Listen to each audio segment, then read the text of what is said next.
चलिए नमस्कार, स्वागत है एक बार फिर से आप सभी का बीपीएससी मेकर के एक और एपिसोड में।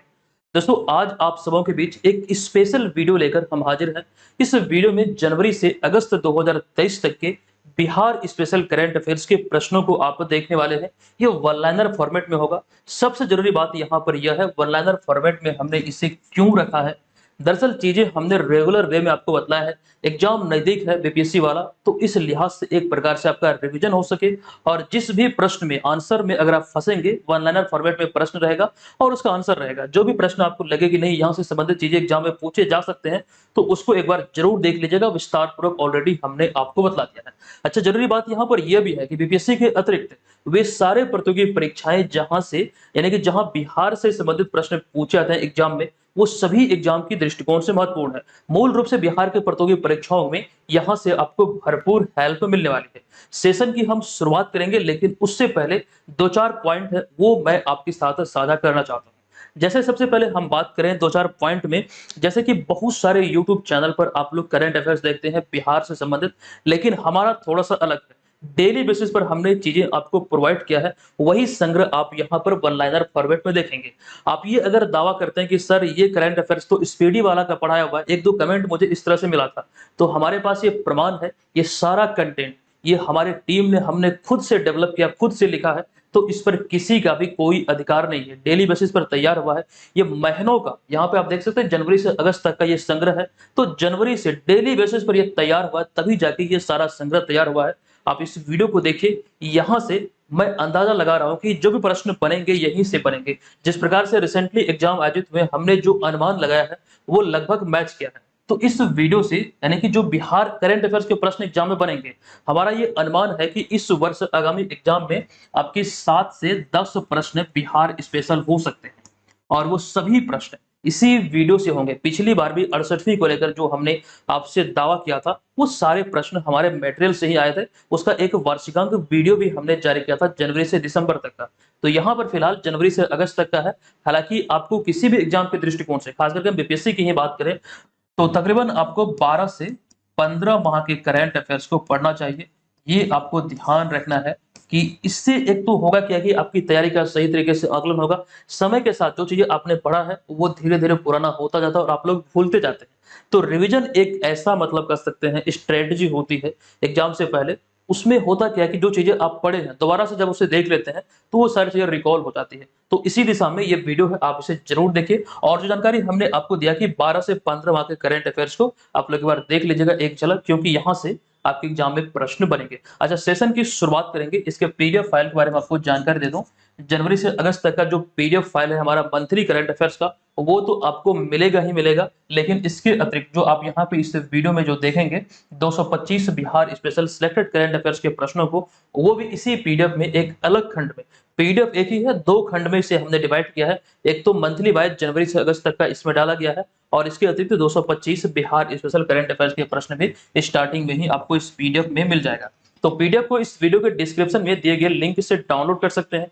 इसके अतिरिक्त एक जानकारी ये भी है कि बीपीएससी मेंस को लेकर क्लासेस स्टार्ट होने वाली है बीपीएससी मेकर एप्लीकेशन पर। आप इस कोर्स को ज्वाइन कर सकते हैं। एडमिशन अभी चालू है और ये क्लासेस कब से शुरू होगी इसकी जानकारी जल्द ही आपको मिल जाएगी। जरूरी बात यहाँ पर यह है कि ये बाइलिंगुअल होगी, ये हिंदी और अंग्रेजी दोनों माध्यम में यहाँ पर आपके लिए उपलब्ध होगा। ये सारी जानकारी एप्लीकेशन को डाउनलोड करके वहां से आप प्राप्त कर सकते हैं, या फिर हमारे हेल्पलाइन नंबर पर भी संपर्क कर सकते हैं। चलिए अब यहाँ पर हम सेशन की शुरुआत करेंगे। अच्छा, एक जानकारी और भी है डेली क्विज के बारे में। यहाँ पर हर दिन 20,000 30,000 विद्यार्थी पार्टिसिपेट करते हैं। तो आप भी ये डेली फ्री क्विज में एप्लीकेशन के माध्यम से ही इसको ज्वाइन करके अपनी तैयारी को एक नई दिशा दे सकते हैं। ये बिल्कुल से हमेशा से निःशुल्क रहा है और हमेशा निःशुल्क ही रहेगा। चलिए अब यहाँ पर हम सेशन की शुरुआत करते हैं। चलते हैं पहले प्रश्न पे। तो पहला प्रश्न हमारा है कि फरवरी 2023 में फागू चौहान के स्थान पर बिहार के 41वें राज्यपाल कौन नियुक्त हुए थे। तो फागू चौहान जो थे वे बिहार के 40वें राज्यपाल थे, ठीक है। और उनके स्थान पर 41वें राज्यपाल नियुक्त हुए राजेंद्र विश्वनाथ अर्लेकर। अच्छा, एक बात यहाँ पर यह भी आपसे पूछा जा सकता है कि राजेंद्र विश्वनाथ अर्लेकर कहाँ के रहने वाले थे या रहने वाले हैं, तो गोवा के रहने वाले हैं। और किसी राज्य में जो राज्यपाल होते हैं वो राष्ट्रपति का ही प्रतिनिधि होते हैं, ये भी जानकारी ध्यान रखिए। दूसरे प्रश्न पर चलते हैं। दूसरा प्रश्न है कि वर्ष 2023 में मनाए गए 111वें बिहार दिवस की थीम क्या रखी गई थी। तो 111वां बिहार दिवस जो 22 मार्च 2023 को मनाया गया, प्रत्येक वर्ष 22 मार्च को मनाया जाता है बिहार दिवस, क्योंकि इसी दिन 22 मार्च को 1912 में पश्चिम बंगाल से अलग होकर अपना बिहार भारत के 12वें राज्य के रूप में अस्तित्व में आया था। तो इसी दिन को चिन्हित करने के लिए प्रत्येक वर्ष बिहार दिवस मनाया जाता है। और अभी हाल ही में 22 मार्च 2023 को जो मनाया गया, इसका थीम क्या था? सबसे पहले ये ध्यान रखें, ये इसका 111वां स्थापना दिवस था। इसका थीम था युवा शक्ति बिहार की प्रगति। हालांकि इससे पिछला वाला जो था 2011 नहीं बल्कि 2022 में जो मनाया गया 110वां बिहार स्थापना दिवस, उसका थीम था जल जीवन हरियाली। ये भी बात आपको ध्यान होगा। उसके बाद यहाँ पर हम आ चुके हैं तीसरे प्रश्न पे। ये प्रश्न है कि बिहार सरकार के या फिर बिहार सरकार में वित्त मंत्री विजय कुमार चौधरी ने वित्त वर्ष 2023-24 के लिए कुल कितने रुपए का बजट पेश किया है? तो 2,61,885 करोड़ रुपए का बजट पेश किया गया। अगला प्रश्न है कि हाल ही में जारी बिहार बजट 2023-24 जो इतना है 2,61,885 करोड़, तो इसमें किस विभाग के लिए सर्वाधिक राशि का आवंटन किया गया? तो शिक्षा विभाग के लिए। यहाँ पर आपको ध्यान रखना है, इतनी राशि में से 40,450.91 करोड़ जो राशि है, इसका प्रावधान शिक्षा विभाग के लिए किया गया, या फिर कह सकते हैं इसका आवंटन जो है ये शिक्षा विभाग के लिए किया गया। ठीक है, आवंटन इसका किया गया है। नेक्स्ट अब चलते हैं पांचवें प्रश्न पे। पांचवा प्रश्न है कि हाल ही में पटना हाईकोर्ट के 44वें व नए चीफ जस्टिस किन्हें नियुक्त किया गया? तो कृष्णन विनोद चंद्रन अभी हाल ही में पटना हाईकोर्ट के चीफ जस्टिस बने हैं, 44वें चीफ जस्टिस हैं, और वे इससे पहले केरल हाईकोर्ट के जज थे। और आपको एक बात यहाँ पर यह भी ध्यान रखना है कि उन्होंने यानी कृष्णन विनोद चंद्रन ने संजय करोल का स्थान लिया है। नेक्स्ट छठा प्रश्न है कि मार्च 2023 में किस राज्य के जल जीवन हरियाली अभियान को अवार्ड ऑफ एक्सीलेंस से सम्मानित किया गया? तो बिहार राज्य के जल जीवन हरियाली अभियान को मार्च 2023 में अवार्ड ऑफ एक्सीलेंस से सम्मानित किया गया है।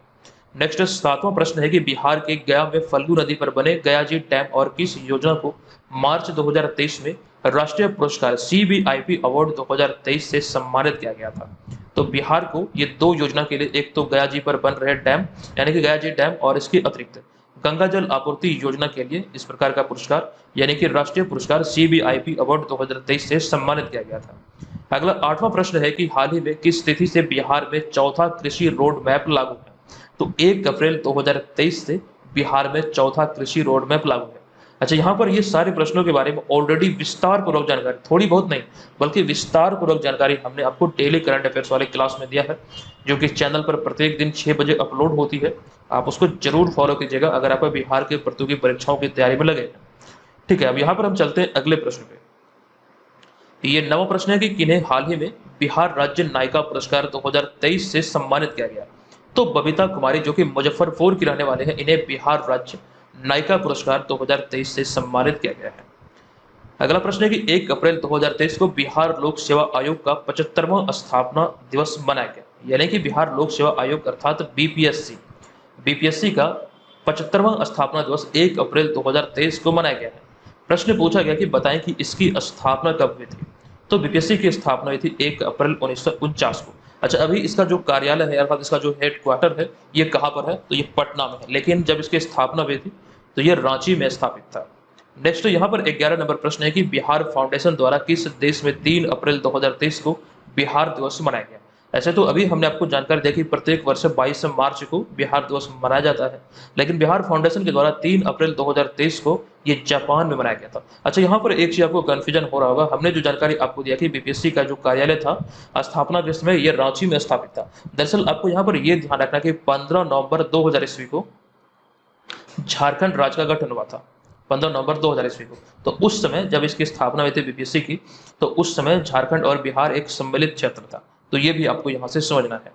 नेक्स्ट 12वां प्रश्न है कि इस वर्ष 2023 में बिहार के किस उत्पाद को भौगोलिक संकेतक अर्थात जीआई टैग दिया गया है? तो मरचा चावल जो कि चनपटिया प्रखंड पश्चिमी चंपारण से संबंधित है, यानी कि ये प्रखंड जो है इसका मुख्य उत्पादक क्षेत्र है। ऐसे तो पश्चिमी चंपारण के 6 डिस्ट्रिक्ट नहीं बल्कि 6 प्रखंडों में इसका मुख्य रूप से उत्पादन होता है। उन्हीं 6 प्रखंड में से एक है चनपटिया प्रखंड, जिसको लेकर अभी हाल ही में मरचा चावल को जीआई टैग दिया गया है। अच्छा, किसी वस्तु को जो जीआई टैग मिलता है या फिर किसी उत्पाद को जो जीआई टैग मिलता है तो वो 10 वर्ष की अवधि के लिए दिया जाता है। और जीआई टैग रजिस्ट्री का जो मुख्यालय है वो कहाँ पर है? तो वो चेन्नई तमिलनाडु में है। अच्छा, इसके अतिरिक्त और भी कई सारी जानकारी हमने आपको दिया है, वो भी आपको ध्यान होगा। फिलहाल यहाँ पर हम चलते हैं अगले प्रश्न पे। हमारा अगला होगा 13वां प्रश्न। ये प्रश्न है कि हाल ही में जहरीली व नकली शराब की पहचान के लिए बिहार सरकार ने कहा रसायन परीक्षण केंद्र खोले जाने का निर्णय लिया है। तो बिहार सरकार की जो घोषणा हुई है, इस घोषणा के आधार पर बिहार के सहरसा जिले में नकली शराब व जहरीली शराब की पहचान के लिए रसायन परीक्षण केंद्र खोला जाएगा। तो राइट आंसर होगा सहरसा जिला। अगला प्रश्न है कि केंद्र सरकार ने किन्हें हाल ही में पटना हाईकोर्ट में पुनः अपना सॉलिसिटर जनरल नियुक्त किया गया है? तो कृष्ण नंदन सिंह को। अच्छा, यहाँ पर आपको एक कंफ्यूजन हो सकता है, क्योंकि पटना हाईकोर्ट के जो 44वें मुख्य न्यायाधीश हैं उनका नाम है कृष्णन विनोद चंद्रन, लेकिन अभी हाल ही में जो अपना पटना हाईकोर्ट में पुनः सॉलिसिटर जनरल नियुक्त किया गया केंद्र सरकार की तरफ से, इनका नाम है कृष्ण नंदन सिंह। तो यहाँ पर कंफ्यूजन का शिकार आप हो सकते हैं, तो इस चीज को ध्यान से याद रखिएगा। अच्छा, पटना हाईकोर्ट की बात हुई तो पटना हाईकोर्ट की स्थापना कब हुई, यहाँ से भी एग्जाम में प्रश्न बनते हैं। तो 3 फरवरी 1916 को पटना हाईकोर्ट की स्थापना हुई थी।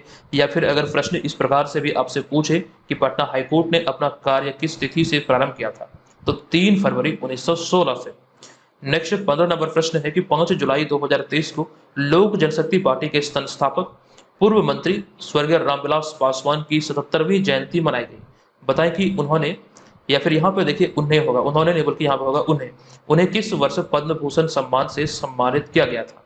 तो राइट आंसर होगा जन सेवा के लिए उन्हें वर्ष 2021 में पद्म भूषण से सम्मानित किया गया था, जो कि भारत का तीसरा सर्वोच्च नागरिक सम्मान है। पहला तो है भारत रत्न, दूसरा है पद्म विभूषण, तीसरा है पद्म भूषण और चौथा है पद्मश्री। अच्छा, पद्मश्री की यहाँ पर बात हुई तो इस वर्ष 3 बिहारी को पद्मश्री अवार्ड दिया गया है। ये जानकारी हमने आपको दिया है। नेक्स्ट अब यहाँ पे हमारा 16 नंबर प्रश्न है कि नवीनतम घोषणा के आधार पर 114.97 करोड़ रुपए की लागत से सिमरिया धाम या फिर सिमरिया रिवर फ्रंट का सौंदर्यीकरण किया जाएगा। पूछा गया कि यह किस जिले में अवस्थित है, तो ये बिहार के बेगूसराय जिले में अवस्थित है। अच्छा, यहाँ पर बेगूसराय की बात हुई तो एक जानकारी आपको दे दूं कि बेगूसराय को लेकर अभी हाल ही में एक रिपोर्ट आई है, दरअसल निर्यात को लेकर एक रिपोर्ट आई है। इसमें कहा गया कि ओवरऑल भारत में बिहार जो है, अपना बिहार निर्यात के मामले में 22वें स्थान पर है, और बिहार के जो 38 जिले हैं और इन 38 जिलों में निर्यात में सबसे आगे है बेगूसराय। अच्छा, एक डाटा यहाँ पर आपको ये भी ध्यान रखना है कि भारत में या फिर भारत से अभी जितनी भी निर्यात होती है उनमें बिहार की जो भागीदारी है वो 0.52% है। ये बिहार की भागीदारी है या फिर कह सकते हैं हिस्सेदारी है निर्यात में। अच्छा, इसके बारे में भी प्रश्न यहाँ पर हम लोग आगे देखेंगे। अब यहाँ पर हम चलते हैं अगले प्रश्न पे। हमारा अगला होगा 17 नंबर प्रश्न। ये प्रश्न है कि जल संसाधन, नदी विकास एवं गंगा संरक्षण विभाग द्वारा हाल ही में चौथे राष्ट्रीय जल पुरस्कार 2022 की घोषणा किया गया, और प्रश्न पूछा गया कि बताएं कि बिहार को किस राज्य के साथ संयुक्त रूप से तीसरा पुरस्कार दिया गया है, यानी कि थर्ड जो अवार्ड मिला है ये किस राज्य के साथ बिहार को तीसरा पुरस्कार मिला है संयुक्त तौर पर। यहाँ पे देखिए एक शब्द का प्रयोग किया गया संयुक्त रूप से। तो कुल मिला के बात यहाँ पर यह है कि इस चौथे राष्ट्रीय जल पुरस्कार के अंतर्गत राज्य श्रेणी में जो पहला पुरस्कार मिला है वो मध्य प्रदेश को मिला है, और राज्य श्रेणी में दूसरा पुरस्कार मिला उड़ीसा को। हालांकि बिहार और जो आंध्र प्रदेश को मिला ये तीसरा पुरस्कार मिला संयुक्त तौर पर। तो ये चीजें यहाँ से आप ध्यान रखेंगे। उसके बाद यहाँ पर हमारा अगला होगा 18 नंबर प्रश्न। ये प्रश्न है कि मई 2023 में बिहार सरकार ने कितने घन मीटर से ऊपर भूजल के इस्तेमाल पर अनापत्ति प्रमाण पत्र यानी कि नो ऑब्जेक्शन सर्टिफिकेट अर्थात एनओसी लेना अनिवार्य कर दिया है? तो 20 घन मीटर ऊपर के यानी कि इससे ऊपर के भूजल के इस्तेमाल पर इस प्रकार का एनओसी लेना अनिवार्य किया है बिहार सरकार ने, और ये घोषणा हुई थी मई 2023 में। अगला 19 नंबर प्रश्न है कि मई 2023 में भारत का कौन सा नगर निगम सेंट्रल बैंक डिजिटल करेंसी अपनाने वाला देश का पहला नगर निगम बना था? तो पटना नगर निगम। उसके बाद अगला प्रश्न है कि राष्ट्रीय हरित प्राधिकरण ने यानी कि एनजीटी ने अर्थात नेशनल ग्रीन ट्रिब्यूनल ने बिहार में बहने वाली किस नदी को घड़ियाल वन्यजीव अभ्यारण्य बनाने और इसे इको सेंसिटिव जोन घोषित करने का निर्देश बिहार सरकार को दिया था या फिर दिया है? तो सोन नदी को लेकर यह निर्देश बिहार सरकार को दिया गया है। अच्छा, यहाँ पर बहुत सारे लोग कमेंट करेंगे सर प्रश्न को आप इतना तेजी क्यों पढ़ रहे हैं। हालांकि यहाँ पर आपको ये बता दूं इस सीरीज का ही हमने नाम दिया है सबसे तेज रिवीजन, अर्थात यहाँ पर कम समय में आप अधिक से अधिक प्रश्नों का रिवीजन कर पाए, इस वजह से यहाँ पर हम इतने फास्ट प्रश्नों को देख रहे हैं, तेजी से देख रहे हैं। अच्छा, एक और चीज यहाँ पर मैं आपको इसका पीडीएफ के बारे में आपको जानकारी दे दूं, फिर उसके बाद हम लोग नॉन स्टॉप चलेंगे। ठीक है, इसका जो पीडीएफ फाइल है, हालांकि जो इसका अर्धवार्षिक पीडीएफ था जनवरी से जून तक का, अब इसे अपडेट करके जनवरी टू जुलाई किया गया है। तो जनवरी टू जुलाई जो पीडीएफ है जिसमें बिहार राष्ट्रीय अंतर्राष्ट्रीय घटनाओं से सारे मतलब जो कंटेंट है वो आपको मिलेंगे ही मिलेंगे, लेकिन इसी पीडीएफ में स्टार्टिंग में जब ये पीडीएफ आप परचेज करेंगे या फिर डाउनलोड करेंगे तो शुरू में इसका जो वन लाइनर फॉर्मेट का जो संग्रह आप यहाँ पर देख रहे हैं वो इसमें आपको मिल जाएगा। उसके बाद जनवरी से जुलाई तक का उसका संग्रह वहां पर स्टार्ट होगा, यानी कि एक ही पीडीएफ में, जिसका लिंक इस वीडियो के डिस्क्रिप्शन में है, एक ही पीडीएफ में ये तमाम चीजें आपको मिल जाएगी। हालांकि बीपीएससी मेकर ऐप पर भी ये पीडीएफ आपके कोर्स में उपलब्ध है। जो लोग मेंबरशिप लिए हुए हैं या तो बीपीएससी वाले कोर्स का या फिर करंट अफेयर्स वाले कोर्स का, वहां पर मंथली करंट अफेयर्स का जो सेक्शन होगा उसमें आप लोग विजिट कीजिएगा, वहीं पर आपको ये पीडीएफ मिल जाएगा। अच्छा, और जो लोग यहाँ पर मेंबरशिप नहीं लिए हैं तो इसका लिंक इस वीडियो के डिस्क्रिप्शन में है। इस वीडियो के डिस्क्रिप्शन में जाके आप वहां से इस पीडीएफ फाइल को एक नॉमिनल सा फी पे प्राप्त कर सकते हैं। ठीक है, इस पीडीएफ में वो सारी चीजों का वर्णन विस्तार से किया गया है 2023 के प्रश्नों का, जहां से आपके एग्जाम में 100% प्रश्न पूछे जाएंगे। एग्जाम के बाद हम आपसे मिलेंगे इस पीडीएफ के साथ, इस कंटेंट के साथ, आपको प्रूफ अवश्य देंगे कि यहाँ से कितने प्रश्न आपके एग्जाम में बने हैं। ये वाला जो कोर्स है बीपीएससी का प्रॉपर कोर्स है, इस एक कोर्स को आप ज्वाइन कर सकते हैं। आपका बीपीएससी एग्जाम जो 6th वाला, ये आयोजित हो रहा है 30 सितंबर को। इस कोर्स में ये तमाम चीजें आपको मिल रही है एप्लीकेशन पे ही। आप यहाँ पे देख सकते हैं इसी कोर्स में आपका टेस्ट सीरीज है। अच्छा, टेस्ट सीरीज की बात करें तो टेस्ट सीरीज की जो संख्या है 40 है। ये फुल लेंथ टेस्ट है और टेस्ट का आपको सारा मतलब जो है इसका पीडीएफ भी मिलेगा सॉल्यूशन का, तो यहाँ से भी अपनी तैयारी को आप बेहतर बना सकते हैं। अच्छा, बहुत लोग बोलते हैं कि सर टेस्ट सीरीज ज्वाइन करने का क्या फायदा है। दरअसल किसी भी एग्जाम के दृष्टिकोण से टेस्ट सीरीज का एक अहम रोल होता है। ये आपकी तैयारी का आकलन करता है कि आपका स्तर क्या है, आपका सिलेक्शन होगा या फिर नहीं, इससे आप खुद ब खुद अंदाजा लगा सकते हैं। तो टेस्ट सीरीज को आप लोग जरूर ज्वाइन कीजिएगा। इसी कोर्स में इसके अतिरिक्त प्रीवियस ईयर पेपर भी आपको मिलने वाला है। अच्छा, यहाँ पर एक चीज ये ध्यान दीजिएगा, इस कोर्स में अभी एक ऑफर है, कुछ समय ये ऑफर रहेगी। इस ऑफर की हम बात करें तो इस ऑफर का लाभ लेने के लिए आपको एक प्रोमो कोड अप्लाई करना है BM100 का, जिसके बाद इस कोर्स में आपको 50% का डिस्काउंट मिल जाएगा। तो जिसके बाद आप इस कोर्स को आसानी से ज्वाइन कर पाएंगे। तो जो भी छात्र इच्छुक है इसे जरूर ज्वाइन कीजिएगा। नो डाउट इस नॉमिनल सा फी पर हम आपको बेहतरीन तरीके से बेहतर कंटेंट उपलब्ध करा रहे हैं। तो आप लोगों के लिए है, आप लोग से जरूर ज्वाइन कीजिएगा। ऑलरेडी हजारों छात्र इसे ज्वाइन कर चुके हैं। अच्छा, यहाँ पर आपके मन में एक कंफ्यूजन होगा कि सर हम 69वीं के लिए अगर ज्वाइन करेंगे, अगर 1 साल का प्लान लेते हैं तो क्या ये 70वीं के लिए वैलिड रहेगा? जी हाँ, बिल्कुल वैलिड रहेगा। जब ये 69वीं एग्जाम आयोजित हो जाएगा, जब ये कोर्स अपग्रेड होगा, अपडेट होगा, तो ये 70वीं के लिए ही अपडेट होगा। तो वहां पर भी आपको इससे हेल्प मिल जाएगा। ठीक है, तो दोनों में आप यहाँ से अभी अगर ज्वाइन करेंगे तो दोनों एग्जाम के लिए आपके लिए कारगर साबित होगा। चलिए, अब यहाँ पर हम चलते हैं अगले प्रश्न पे। अब यहाँ से पुनः हम लोग नॉन स्टॉप रहेंगे। नेक्स्ट 21 नंबर प्रश्न है कि मई 2023 में आई एक रिपोर्ट के अनुसार बिहार में कितनी आबादी पर एक बैंक है। तो मई 2023 में जो रिपोर्ट आई थी, इस रिपोर्ट के आधार पर बिहार में 16,000 आबादी पर, यानी कि प्रत्येक 16,000 आबादी पर एक बैंक है या फिर बैंक का एक ब्रांच है। जबकि राष्ट्रीय स्तर पर इसकी बात करें तो प्रत्येक 11,000 आबादी पर यह बैंक अर्थात बैंक का ब्रांच है। नेक्स्ट यहाँ पर हमारा प्रश्न है 22 नंबर कि मई 2022 में जारी इंटरनेट इन इंडिया रिपोर्ट 2022 के अनुसार मौजूदा समय में बिहार की कुल आबादी का कितना प्रतिशत सक्रिय इंटरनेट यूजर है, अर्थात कितना परसेंट एक्टिव इंटरनेट यूजर है बिहार में। जो रिपोर्ट आई थी मई 2023 में इंटरनेट इन इंडिया नामक इस रिपोर्ट के अनुसार बात करें तो इसमें 32% एक्टिव यूजर है बिहार में। सबसे अधिक है गोवा में 70%। ये भी आप यहाँ से ध्यान रखेंगे, इस प्रकार से भी प्रश्न पूछे जा सकते हैं। नेक्स्ट प्रश्न है 23 नंबर के मई 2023 में आई एक रिपोर्ट के अनुसार मरीजों को दवा उपलब्ध कराने के मामले में बिहार देश भर में कौन से स्थान पर है। तो इस रिपोर्ट के आधार पर देश भर में दूसरे स्थान पर है अपना बिहार। हालांकि पहले स्थान पर कौन है, तो पहले स्थान पर है राजस्थान। ये ध्यान रखिएगा। नेक्स्ट प्रश्न पे हम चलेंगे। हमारा नेक्स्ट होगा 24 नंबर प्रश्न। ये प्रश्न है कि सीआरपीएफ में डिप्टी कमांडेंट पद पर तैनात बिहार के विक्की पांडे को राष्ट्रपति द्रौपदी मुर्मू द्वारा शौर्य चक्र से सम्मानित किया गया। अब यहाँ पे आगे लिखा गया कि बताएं कि वे बिहार के किस जिले के मूल निवासी हैं। तो बिहार के जमुई जिले के रहने वाले हैं, जिनका नाम है विक्की पांडे। आप यहाँ पे देख सकते हैं 15वीं राष्ट्रपति द्रौपदी मुर्मू के द्वारा इन्हें सम्मानित किया गया है। ठीक है, तो बिहार के जमुई के रहने वाले हैं। अच्छा, जमुई को लेकर कुछ जानकारी हमने आपको दिया था कि जमुई में ही अभी हाल ही में जो केंद्र सरकार ने पुष्टि की कि पूरे भारत का 40% स्वर्ण यहाँ पर जमुई में मौजूद है या फिर यहीं पर यह मिला है। और जमुई में ही पक्षी महोत्सव कलरव का आयोजन किया गया था 2021 में। ये इसका पहला संस्करण था। नागिनट्टी पक्षी अभ्यारण्य में इसका उद्घाटन किया गया था या फिर आयोजित किया गया था।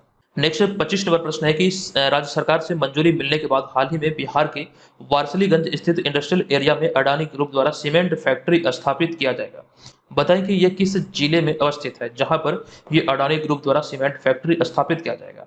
तो इसका राइट आंसर होगा बिहार के नवादा जिले में। अच्छा, नवादा जिले की यहाँ पर बात आई है तो ईशान किशन जो कि बिहार की क्रिकेटर है और कम समय में इन्होंने बहुत ज्यादा प्रसिद्धि पाई है। तो ध्यान रखिएगा, मूल रूप से यानी कि जो इनका पैतृक गांव है वो नवादा है। कई जगहों पर आपको पटना दिखेगा, लेकिन वास्तव में इनका जो पैतृक गांव है वो है नवादा।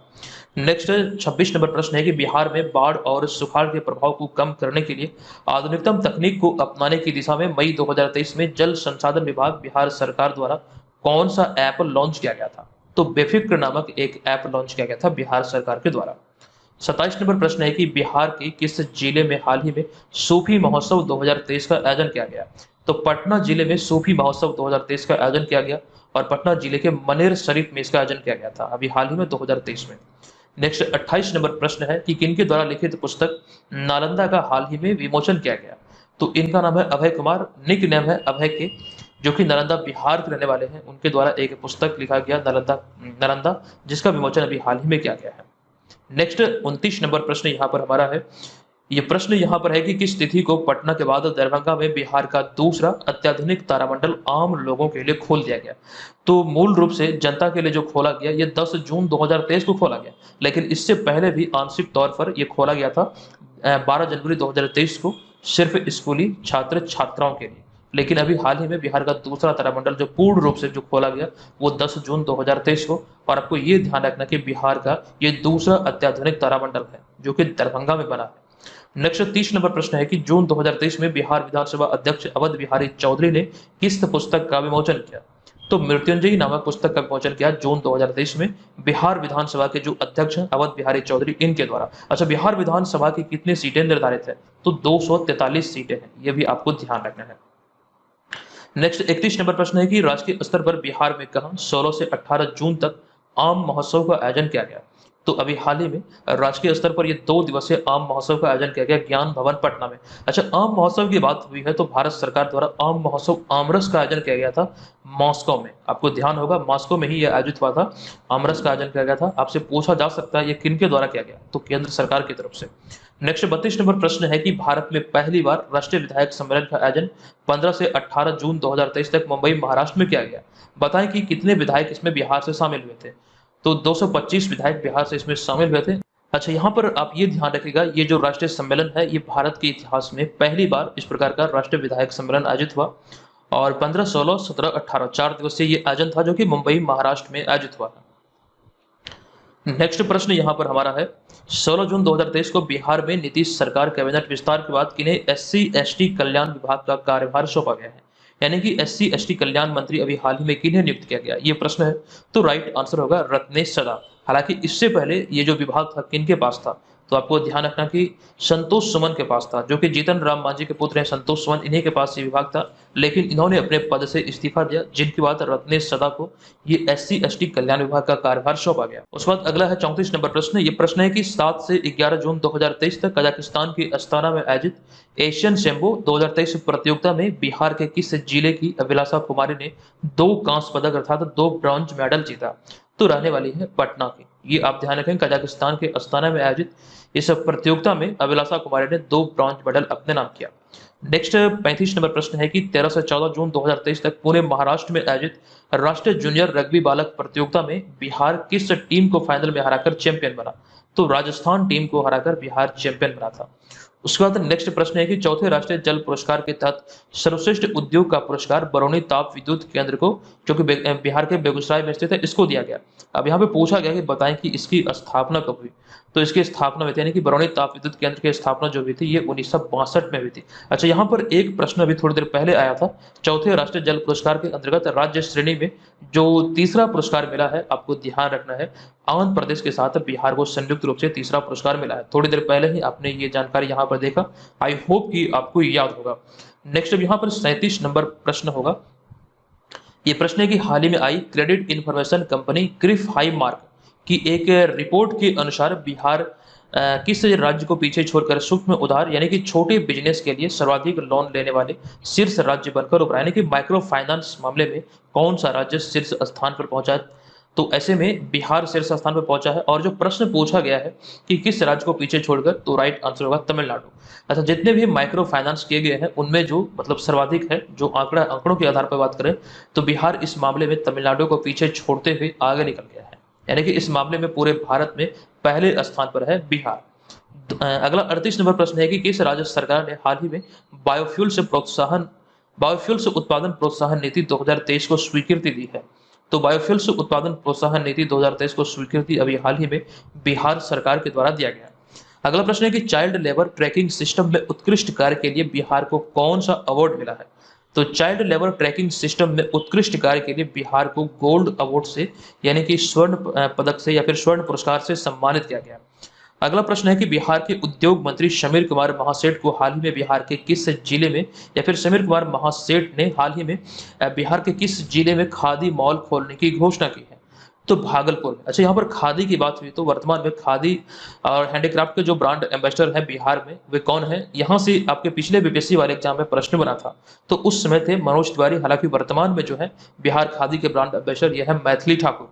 आपको इसकी जानकारी होगा, हमने कई बार आपको चीजें विस्तार पूर्वक बताया है। नेक्स्ट प्रश्न पे चलते हैं। 41 नंबर प्रश्न यहाँ पर अब आपके समक्ष है कि हाल ही में केंद्रीय शिक्षा मंत्रालय द्वारा जारी प्रदर्शन ग्रेडिंग सूचकांक अर्थात पीजीआई, जिसे कि परफॉर्मेंस ग्रेडिंग इंडेक्स कहा जाता है, तो इसके 10 श्रेणियों में से बिहार को किस श्रेणी में रखा गया?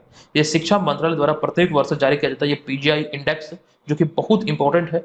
और इसमें कुल मिलाकर 10 श्रेणियां इस बार बनाई गई है। और इस 10 श्रेणियों की बात करें तो इसमें बिहार को कौन सा स्थान मिला या फिर कौन सी श्रेणी में रखा गया है?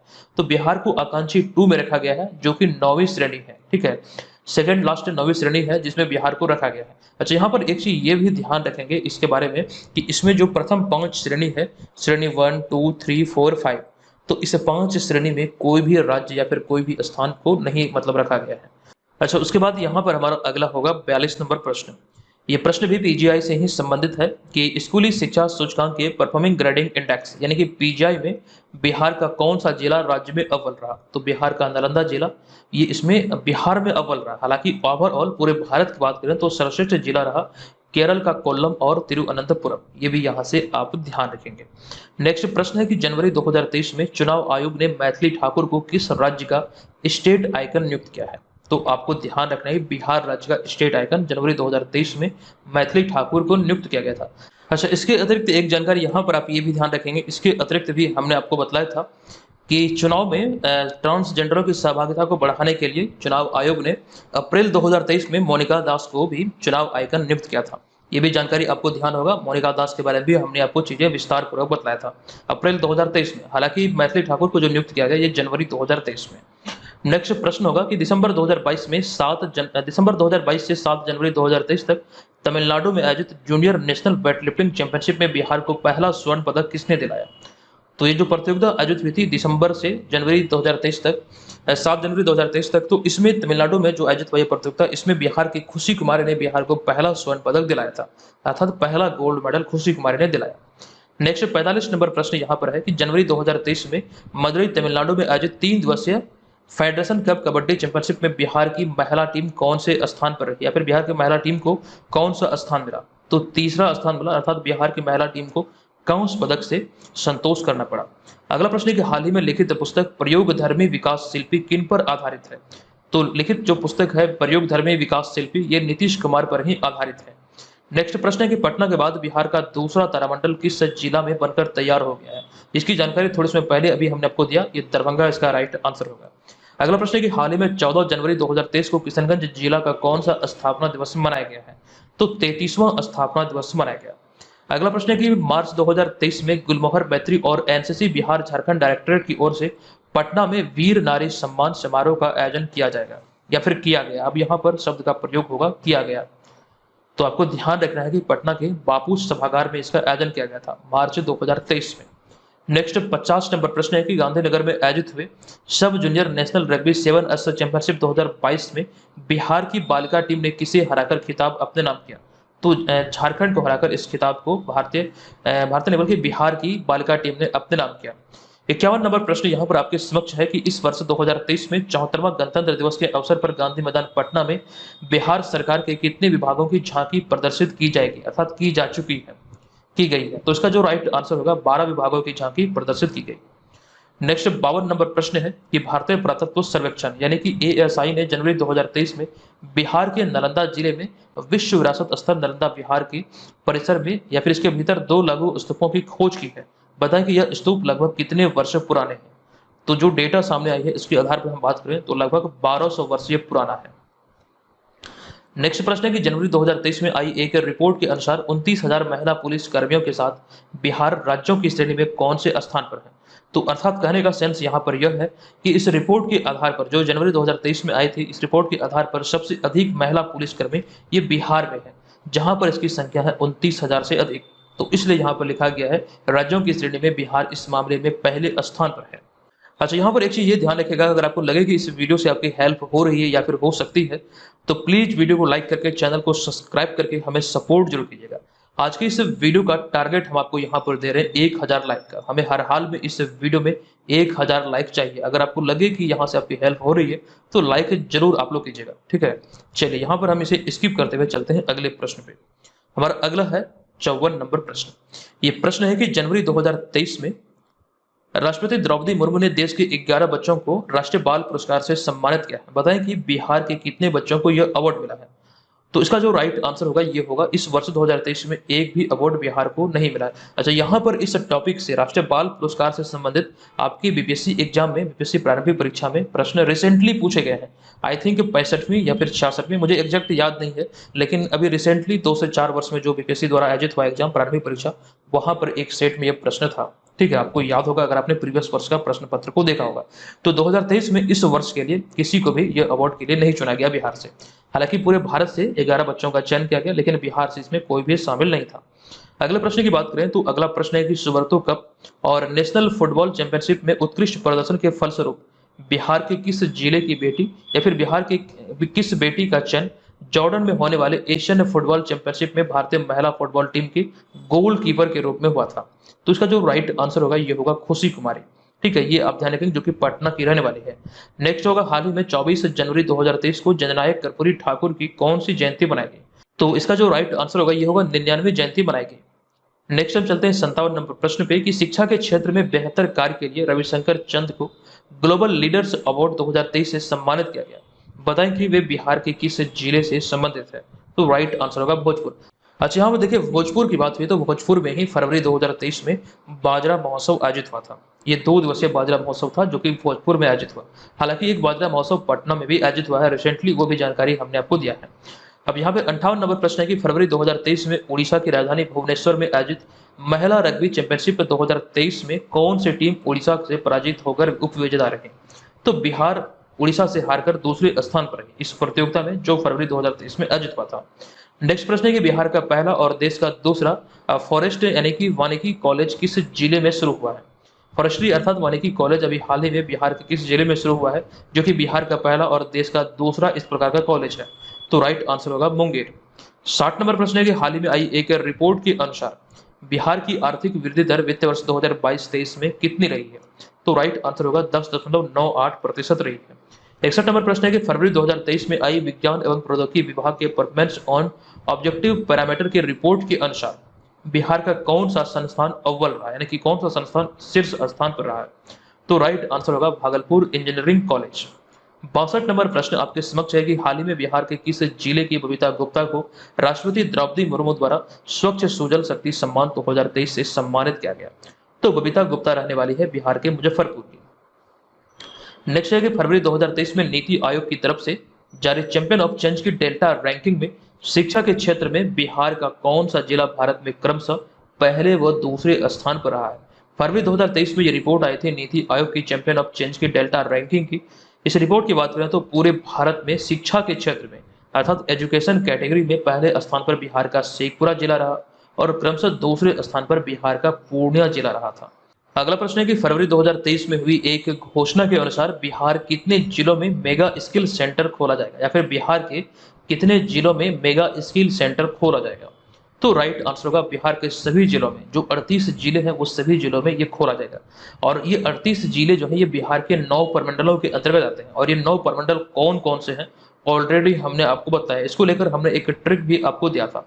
पूसा को मुंबा दंपति एक शब्द है जिसको याद रखने का एक ट्रिक है, पूसा को मुंबा दंपति। तो इसके अंतर्गत जो जिले हैं इस ट्रिक के अंतर्गत, तो इसमें आपको ध्यान रखना है पूसा से पूर्णिया, सारण से कोसी, मुंबा से मुंगेर और भागलपुर, और दंपति से दरभंगा, मगध, पटना, तिरहुत। तो 9 प्रमंडल है बिहार में। और सबसे छोटा प्रमंडल जो है ये भागलपुर प्रमंडल है। इसके अंतर्गत 2 जिले हैं, एक तो है भागलपुर और एक है बांका। अगला प्रश्न है कि मार्च 2023 में यहाँ पर देखिए मार्च 2023 में किस स्थान पर 28 फरवरी से 1 मार्च 2023 तक 2 दिवसीय बाजरा महोत्सव आयोजित किया गया। एक्चुअली में यहाँ पे मार्च 2023 शब्द का प्रयोग नहीं होगा क्योंकि ये फरवरी में इसकी शुरुआत हुई थी। 28 फरवरी से 1 मार्च 2023 यानी कि फरवरी और मार्च के दौरान ये आयोजित हुआ है। तो ऐसे में ये प्रश्न है, अभी थोड़ी देर पहले हमने आपको जानकारी दिया, ये फरवरी में आयोजित हुआ भोजपुर बिहार में। ये 2 दिवसीय बाजरा महोत्सव था। नेक्स्ट यहाँ पर हमारा प्रश्न है कि मार्च 2023 में किनके द्वारा the book of Bihari literature नामक पुस्तक का विमोचन किया गया। तो बिहार के उद्योग मंत्री हैं समीर कुमार महासेठ, इन्हीं के द्वारा ये the book of Bihari literature का विमोचन किया गया था। नेक्स्ट प्रश्न है कि बिहार बजट 2023-24 में या फिर इसके अनुसार राज्य सरकार तलाकशुदा अल्पसंख्यक महिलाओं को सहायता राशि के तौर पर अब कितनी राशि देगा। तो ये बढ़ाकर कर दिया गया 25,000 रुपये। नेक्स्ट अब यहाँ पर प्रश्न है कि वित्त मंत्रालय के आंकड़ों के अनुसार किस राज्य ने फरवरी 2023 में जीएसटी संग्रह में 24% की वृद्धि दर्ज किया था। तो राइट आंसर होगा बिहार। ये आपको ध्यान रखना, ये आंकड़ा संबंधित है फरवरी 2023 से। हालांकि जहां पर आपको ये प्रश्न पूछे जाएंगे तो इस प्रकार का इंडिकेट अवश्य किया जाएगा। ये डेटा चेंज होते रहते हैं तो इस पर भी आपको ध्यान रखना है। नेक्स्ट 69 नंबर प्रश्न है कि 34वीं फेडरेशन कप नेशनल हैंडबॉल प्रतियोगिता में बिहार महिला टीम ने कांस्य पदक जीता है। ठीक है, अब यहाँ पे प्रश्न पूछा गया कि इसका आयोजन 1 से 4 मार्च 2023 तक कहां पर हुआ था। तो राइट आंसर होगा इस प्रतियोगिता का जो आयोजन था, जो 34वां संस्करण था, ये हरियाणा में आयोजित हुआ। अगला 70 नंबर प्रश्न है कि centre for monitoring in Indian economy की फरवरी 2022 की रिपोर्ट के अनुसार बिहार की बेरोजगारी दर कितनी है। ये रिपोर्ट आई थी CMIE की, अर्थात centre for monitoring in Indian economy की। अगर बात करें बिहार की बेरोजगारी दर की, तो इस रिपोर्ट के आधार पर जो फरवरी में आई थी, इसके आधार पर 12.3% बिहार की बेरोजगारी दर है। अगला है कि केंद्र सरकार ने मार्च 2023 में बिहार की सड़क परियोजना के लिए कितने रुपये या फिर कितनी राशि की मंजूरी दिया है। तो 1807 करोड़ रुपए की राशि की मंजूरी दिया गया था मार्च 2023 में। नेक्स्ट प्रश्न है कि 8 मार्च 2023 को अंतर्राष्ट्रीय महिला दिवस के अवसर पर बिहार के किस जिले की लक्ष्मी झा ने मात्र 36 घंटे में 19,341 फीट ऊंचाई तय कर अफ्रीकी महाद्वीप का सबसे ऊंचा पर्वत किलिमंजारो तक पहुंचने का रिकॉर्ड कायम किया है। बिहार के सहरसा जिले की रहने वाली है। ये चीजें यहाँ से ध्यान रखिए, इनका नाम है लक्ष्मी झा और इस प्रकार के प्रश्न एग्जाम में पूछे जाते हैं और ये प्रबल संभावना है कि निश्चित तौर पर पूछे जाएंगे। नेक्स्ट प्रश्न है कि मार्च 2024 में उडुपी कर्नाटक में आयोजित, एक सेकंड यहाँ पर देखिए, शायद यहाँ पर, अच्छा यहाँ पर 2023 होगा, 2024 नहीं बल्कि यहाँ पे 2023 होगा, आप लोग सुधार कर लेंगे, 2023 होगा। तो मार्च 2023 में उडुपी कर्नाटक में आयोजित 18वें नेशनल यूथ एथलेटिक्स चैंपियनशिप 2023 में बिहार के किस प्रतिभावान खिलाड़ी ने रजत पदक अर्थात सिल्वर मेडल जीता है। तो राइट आंसर इसका हो जाएगा पीयूष राज। चलते हैं यहाँ पर अगले प्रश्न पे, हमारा अगला होगा 74 नंबर प्रश्न। वर्तमान में बिहार के खेल मंत्री कौन है। खेल से संबंधित कई प्रकार के प्रश्न बनते हैं, तो वर्तमान में बिहार के खेल मंत्री हैं जितेंद्र कुमार राय। अच्छा, बिहार के खेल और खिलाड़ियों के संदर्भ में पिछले 5 महीने के प्रश्नों का संग्रह हमने आपको दिया है, इस वीडियो के अंत में भी आप इसे देख सकते हैं। अच्छा, बिहार राज्य खेल प्राधिकरण की बात करें तो कानूनी मान्यता इसे कब दिया गया। तो आपको हमने बताया है कि 25 मार्च 2023 को बिहार राज्य खेल प्राधिकरण को कानूनी मान्यता दिया गया, एक स्वायत्त संस्था के रूप में कानूनी मान्यता दिया। दरअसल यहाँ से आपको ये ध्यान रखना है, इस प्रकार का कानूनी मान्यता मिलने के बाद बिहार राज्य खेल प्राधिकरण खेल और खिलाड़ियों को लेकर किसी भी प्रकार की घोषणा करने के लिए अब स्वतंत्र है।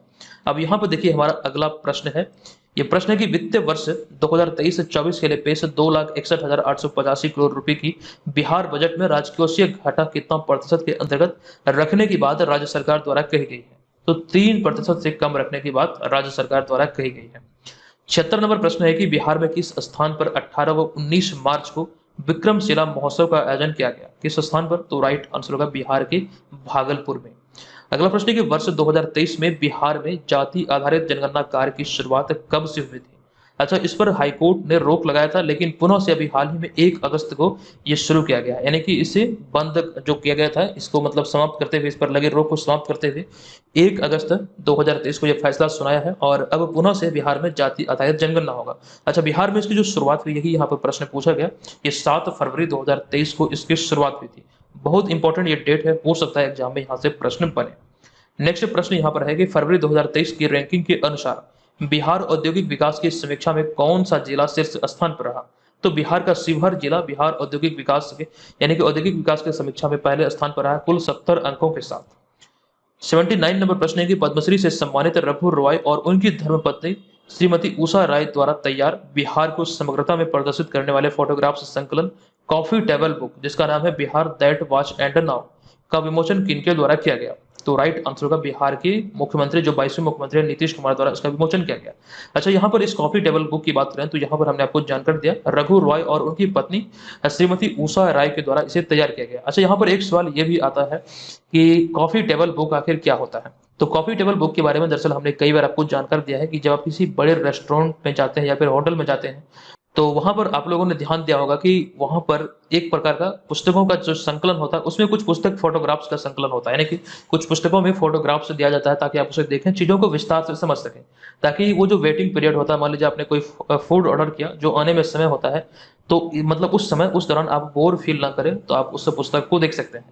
तो लगभग बड़े-बड़े रेस्टोरेंट आदि में, बड़े-बड़े होटल आदि में आपको इस प्रकार का दिखता होगा। अच्छा, यहाँ पर कॉफ़ी टेबल बुक की बात हुई तो एक कॉफ़ी टेबल बुक के बारे में हमने आपको जानकारी दिया था माई लाइफ इन डिजाइन, ये किनकी रचना है? तो आपको हमने बताया था गौरी खान के द्वारा ये पुस्तक तैयार किया गया है, जो कि शाहरुख खान के धर्मपत्नी है। माई लाइफ इन डिजाइन, तो आपको हमने ये भी बतलाया था।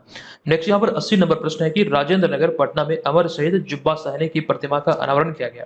अच्छा, अमर शहीद जुब्बा साहनी के बारे में भी हमने आपको बताया था, लेकिन यहाँ पर हम आपको इस बारे में नहीं बताएंगे, लेकिन यहाँ पर जो प्रश्न है वो देख लेते हैं कि बताएं कि बिहार के किस जिले में उनका जन्म हुआ था? तो बिहार के मुजफ्फरपुर में इनका जन्म हुआ था। और अभी हाल ही में नीतीश कुमार ने राजेंद्र नगर पटना में अमर शहीद जुब्बा साहनी की प्रतिमा का अनावरण किया है। नेक्स्ट 81 नंबर प्रश्न है कि 20 मार्च 2023 को विश्व गौरैया दिवस मनाया गया है, बताएं कि यह किस राज्य का राष्ट्रीय पक्षी है? तो प्रत्येक वर्ष 20 मार्च को ही विश्व गौरैया दिवस मनाया जाता है, ये बिहार का राष्ट्रीय पक्षी है और 2023 में जो इसका दिवस मनाया गया है इसका थीम था आई लव स्पैरो, ये भी आप यहाँ से ध्यान रखेंगे। नेक्स्ट प्रश्न पे चलते हैं। अगला नेक्स्ट है 82 नंबर प्रश्न है कि इंदौर मध्य प्रदेश में आयोजित राष्ट्रीय सीनियर पैरा टेबल टेनिस प्रतियोगिता 2023 में बिहार की किस खिलाड़ी ने पहला स्वर्ण पदक दिलाया है बिहार को? तो राइट आंसर होगा विद्या कुमारी। अगला प्रश्न है कि 22 मार्च 2023 को बिहार का कौन सा स्थापना दिवस मनाया गया? तो 111वां स्थापना दिवस था, इसका थीम था युवा शक्ति बिहार की प्रगति। हालांकि इसका पिछला वाला जो दिवस था 110वां बिहार दिवस, इसका थीम था जल जीवन हरियाली। अच्छा, यहाँ पर जो युवा शक्ति बिहार की प्रगति लिखा गया, जो इसका निर्धारित थीम है, यहाँ पर आप लोगों ने एक चीज नोटिस किया होगा कि जो बिहार सरकार की जो महत्वाकांक्षी योजना है 7 निश्चय 2, जो मतलब इसका 2 हम यहाँ पर इसलिए बोल रहे हैं क्योंकि अभी वर्तमान में इसका फेज 2 चल रहा है 2020 से। फेज 1 जो इसका प्रारंभ हुआ था वो 2015 में प्रारंभ हुआ था, लेकिन फेज 2 2020 से संचालित है। तो इसी के तहत जो एक पॉइंट है या फिर एक जो पहल है वो है युवा शक्ति बिहार की प्रगति, यानी कि ये इसी में 7 निश्चय योजना में ही नीत है, वहीं से इसे लिया गया है। नेक्स्ट 84 नंबर प्रश्न पे चलते हैं कि हाल ही में 21 मार्च 2023 को मशहूर शहनाई वादक बिस्मिल्लाह खां की कौन सी जयंती मनाई गई है? तो 107वीं जयंती बिस्मिल्लाह खां की मनाई गई है। अच्छा, यहाँ पर हम बात करें मशहूर शहनाई वादक बिस्मिल्लाह खां की, तो बिस्मिल्लाह खां का जो जन्म हुआ था ये बक्सर जिला के डुमराव में हुआ था। अच्छा, यहाँ पर एक चीज ये भी आपको ध्यान रखना है कि बिहार के इकलौते ऐसे शख्स हैं मशहूर शहनाई वादक बिस्मिल्लाह खां जिन्हें कि भारत के चारों सर्वोच्च नागरिक सम्मान से सम्मानित किया गया। एक तो है भारत रत्न, उसके बाद दूसरा है पद्म विभूषण, तीसरा है पद्म भूषण और चौथा है पद्मश्री। एकमात्र ऐसे शख्स हैं, ये चारों अवार्ड इन्हें मिला है, ये भी आप यहाँ से ध्यान रखेंगे। अगला प्रश्न है कि 18 से 19 मार्च 2023 को पटना नहीं बल्कि गंगा पथ पटना में आयोजित ईस्ट जोन महिला रोड साइकिलिंग लीग में या फिर इस प्रतियोगिता में कौन शीर्ष स्थान पर रहा है? तो इस प्रतियोगिता में बिहार प्रथम स्थान पर रहा है।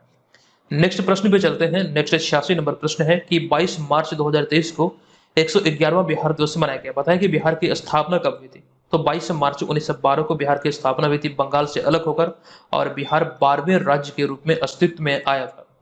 नेक्स्ट प्रश्न है कि मार्च 2023 में किन्हें पर्यटन विभाग का ब्रांड एम्बेसडर बनाया गया? तो मैथिली ठाकुर को मार्च 2023 में बिहार पर्यटन विभाग का ब्रांड एम्बेसडर बनाया गया था। अगला प्रश्न है कि 20 से 24 मार्च 2023 तक लवली प्रोफेशनल यूनिवर्सिटी पंजाब में आयोजित छठी फेडरेशन कप वुशु चैंपियनशिप में बिहार की प्रतिभावान खिलाड़ी अंशु कुमारी ने कौन सा पदक जीता और बिहार को गौरवान्वित किया? तो राइट आंसर होगा स्वर्ण पदक अर्थात गोल्ड मेडल। अगला प्रश्न है कि बिहार स्वास्थ्य विभाग ने वर्ष 2023-24 में हर विधानसभा क्षेत्र में कितने स्वास्थ्य उप केंद्र के निर्माण की घोषणा की है या फिर निर्णय लिया है? तो राइट आंसर होगा 7 स्वास्थ्य उप केंद्र प्रत्येक विधानसभा क्षेत्र में। अगला प्रश्न है कि किस तिथि को बिहार राज्य खेल प्राधिकरण को एक स्वायत्त संस्था के रूप में कानूनी मान्यता दिया गया? यही जानकारी थोड़ी समय पहले हमने आपको दिया, 25 मार्च 2023 को ये कानूनी मान्यता अभी हाल ही में दिया गया। अच्छा, बिहार राज्य खेल प्राधिकरण के वर्तमान में जो महानिदेशक हैं वो कौन है? तो यह है रविंद्रन शंकर, अर्थात बिहार राज्य खेल प्राधिकरण के जो वर्तमान में महानिदेशक है यह है रविंद्रन शंकर।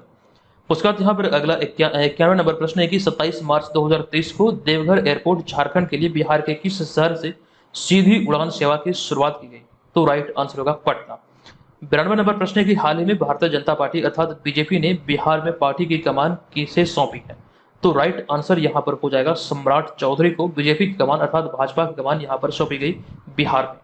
अगला प्रश्न है कि मार्च 2023 में बिहार और झारखंड के मनरेगा मजदूरों के लिए कितनी राशि दैनिक मजदूरी के रूप में निर्धारित किया गया है? तो 228 रुपये निर्धारित किया गया। पहले था 210 रुपये, इसे बढ़ाकर किया गया 228 रुपये।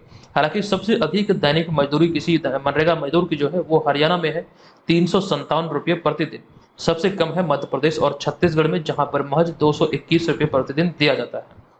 नेक्स्ट अब यहाँ पर चलते हैं 94 नंबर प्रश्न पे कि मार्च 2023 में वाराणसी में आयोजित विश्व टीबी सम्मेलन 2023 में बिहार के किस जिले को सम्मानित किया गया? बिहार के कितने जिले को सम्मानित किया गया? दरअसल 5 जिले को ये सम्मानित किया गया है बिहार के। और ये 5 जिले कौन कौन से हैं? तो ये 5 जिलों के अंतर्गत जो 3 श्रेणी में अवार्ड मिला है, तो सबसे पहला श्रेणी है गोल्ड मेडल। तो मुजफ्फरपुर और समस्तीपुर को ये टीबी उन्मूलन के क्षेत्र में उत्कृष्ट कार्य करने के लिए गोल्ड मेडल यहाँ पर दिया गया। वाराणसी में जो आयोजित हुआ था विश्व टीबी सम्मेलन, वहीं पर हम बात करें सिल्वर की, तो सिवान जिले को सिल्वर मेडल दिया गया। जबकि वहीं पर अगर हम बात करें ब्रॉन्ज अर्थात कांस्य पदक की, तो सारण व पूर्णिया को संयुक्त तौर पर ब्रॉन्ज मेडल से सम्मानित किया गया। नेक्स्ट प्रश्न है कि डॉक्टर उषा विद्यार्थी द्वारा लिखित पुस्तक राष्ट्र नायक नरेंद्र मोदी राष्ट्रवाद से समाजवाद की ओर का विमोचन किनके द्वारा किया गया? तो अभी हाल ही में इस पुस्तक का विमोचन किया गया है राजेंद्र विश्वनाथ अर्लेकर के द्वारा, जो कि गोवा के रहने वाले हैं और वर्तमान में बिहार के 41वें राज्यपाल हैं। अगला 96 नंबर प्रश्न है कि अप्रैल 2023 में जारी इंडिया जस्टिस रिपोर्ट 2022 के तहत 18 बड़े और मध्यम आकार के राज्यों में न्याय प्रदान करने के संदर्भ में बिहार का कौन सा स्थान है?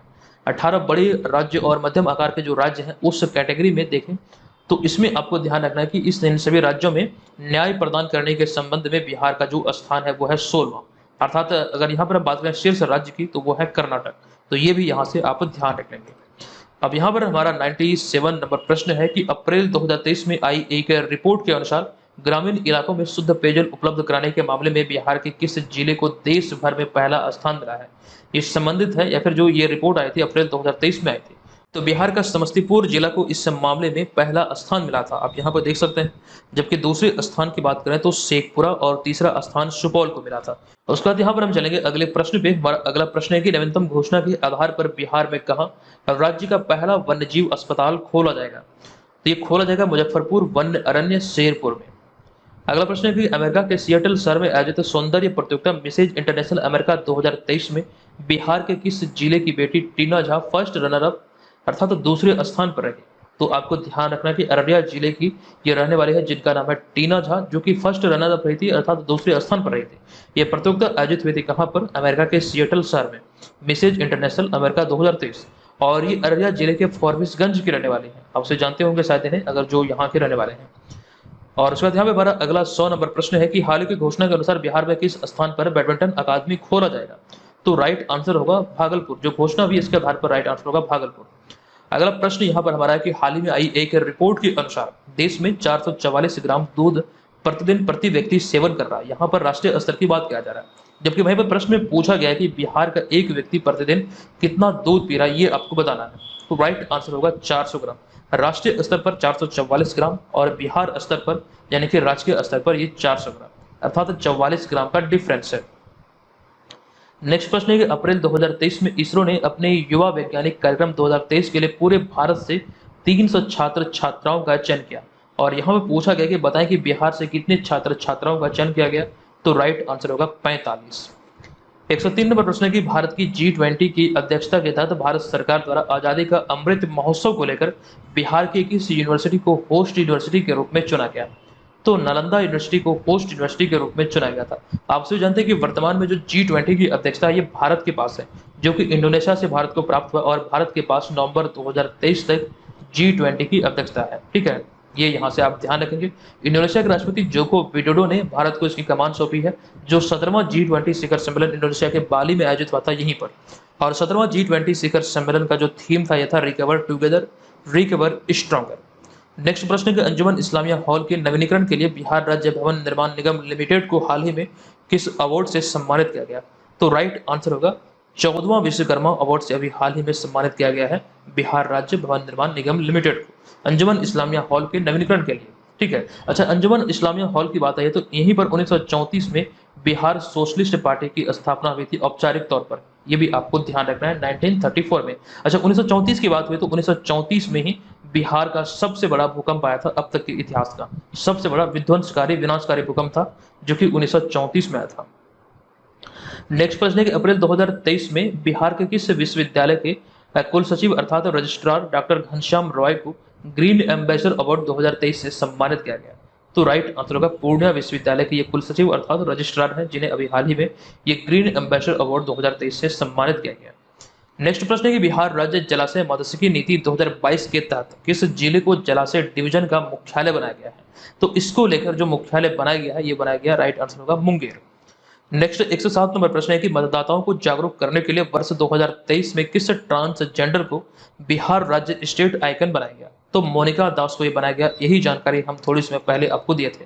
मोनिका दास पटना में एक बैंकर है, ये भी आपको ध्यान रखना है, शायद ये एक्सिस बैंक पे है।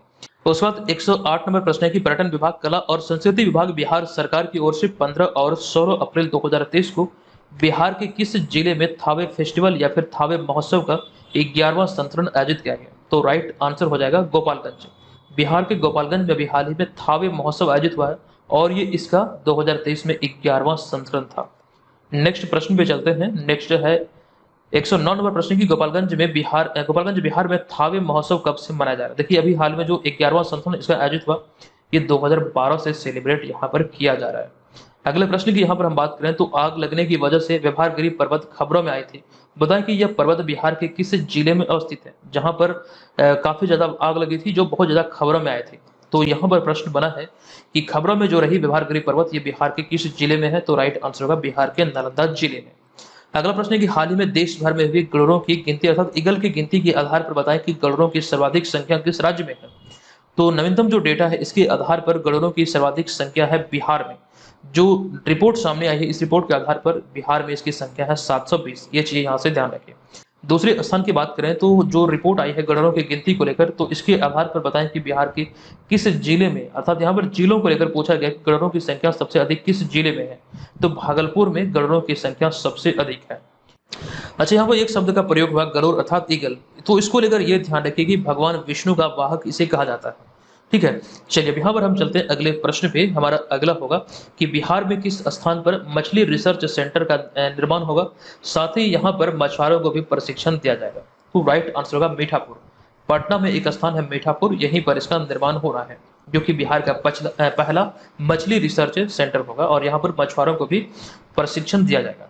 अगले प्रश्न पे चलते हैं। अगला प्रश्न है कि 3 जुलाई 2023 को एलएस कॉलेज, जिसे कि लंगट सिंह कॉलेज के नाम से भी जाना जाता है, तो ये कॉलेज मुजफ्फरपुर में है, इसका 124वां स्थापना दिवस मनाए जाने के पश्चात मुजफ्फरपुर में किनके द्वारा देश रत्न डॉक्टर राजेंद्र प्रसाद स्मृति पार्क का उद्घाटन किया गया? तो राजेंद्र विश्वनाथ अर्लेकर के द्वारा भी हाल ही में इसका उद्घाटन किया गया और आपको ध्यान रखना ये बिहार के 41वां राज्यपाल है। अच्छा, यहाँ पर जो लंगट सिंह कॉलेज के बारे में प्रश्न आया था तो आपको ये ध्यान रखना है कि अभी हाल ही में इसका 124वां स्थापना दिवस मनाया गया है। नेक्स्ट 116 नंबर प्रश्न है कि बिहार वन विभाग और बॉम्बे नेचुरल हिस्ट्री सोसाइटी द्वारा किए गए सर्वेक्षण के अनुसार बताएं कि बिहार में पक्षियों की कितनी प्रजातियां पाई गई हैं? अच्छा, ये रिपोर्ट जो आती है प्रत्येक वर्ष आती है। पिछली बार जो रिपोर्ट आया था इससे पिछली बार तो 203 प्रजाति बिहार में पाई गई थी, इसमें 3 का इजाफा हुआ और ये बढ़कर हो गया 205। ये चीजें यहाँ से ध्यान रखें। हालांकि इसको लेकर कुछ चीजें और भी हमने आपको बताया है। इसमें कुछ चीजें ये है जैसे कि यहाँ पर लिखा गया है कि बिहार वन विभाग और बॉम्बे नेचुरल हिस्ट्री सोसाइटी द्वारा किए गए सर्वेक्षण के अनुसार किस क्षेत्र में जलीय पक्षी प्रजातियों की संख्या सबसे अधिक पाई गई है? जलीय पक्षी प्रजातियों की जो सर्वाधिक संख्या पाई गई है वो भागलपुर और जमुई क्षेत्र में पाई गई है। अच्छा, अभी एक रिपोर्ट हमने गरुड़ों से संबंधित आपको दिया था कि बिहार के भागलपुर में गरुड़ की संख्या सबसे अधिक है। हालांकि यहाँ पर रिपोर्ट ये पक्षियों से संबंधित है। ये दो जो जिले आप देख रहे हैं भागलपुर और जमुई, इस क्षेत्र में जलीय पक्षी सबसे अधिक बिहार में पाए जाते हैं। लेकिन वह अगले प्रश्न में हम बात करें स्थलीय पक्षी की इस रिपोर्ट के आधार पर, तो स्थलीय पक्षी की जब भी बात होगी, अगर एग्जाम में प्रश्न बने तो स्थलीय पक्षी प्रजातियों की सबसे अधिक संख्या पाई जाती है बेगूसराय में। नेक्स्ट अब प्रश्न है कि जनता दल अर्थात आरजेडी, राष्ट्रीय जनता दल ने 5 जुलाई 2023 को अपना कौन सा स्थापना दिवस मनाया है?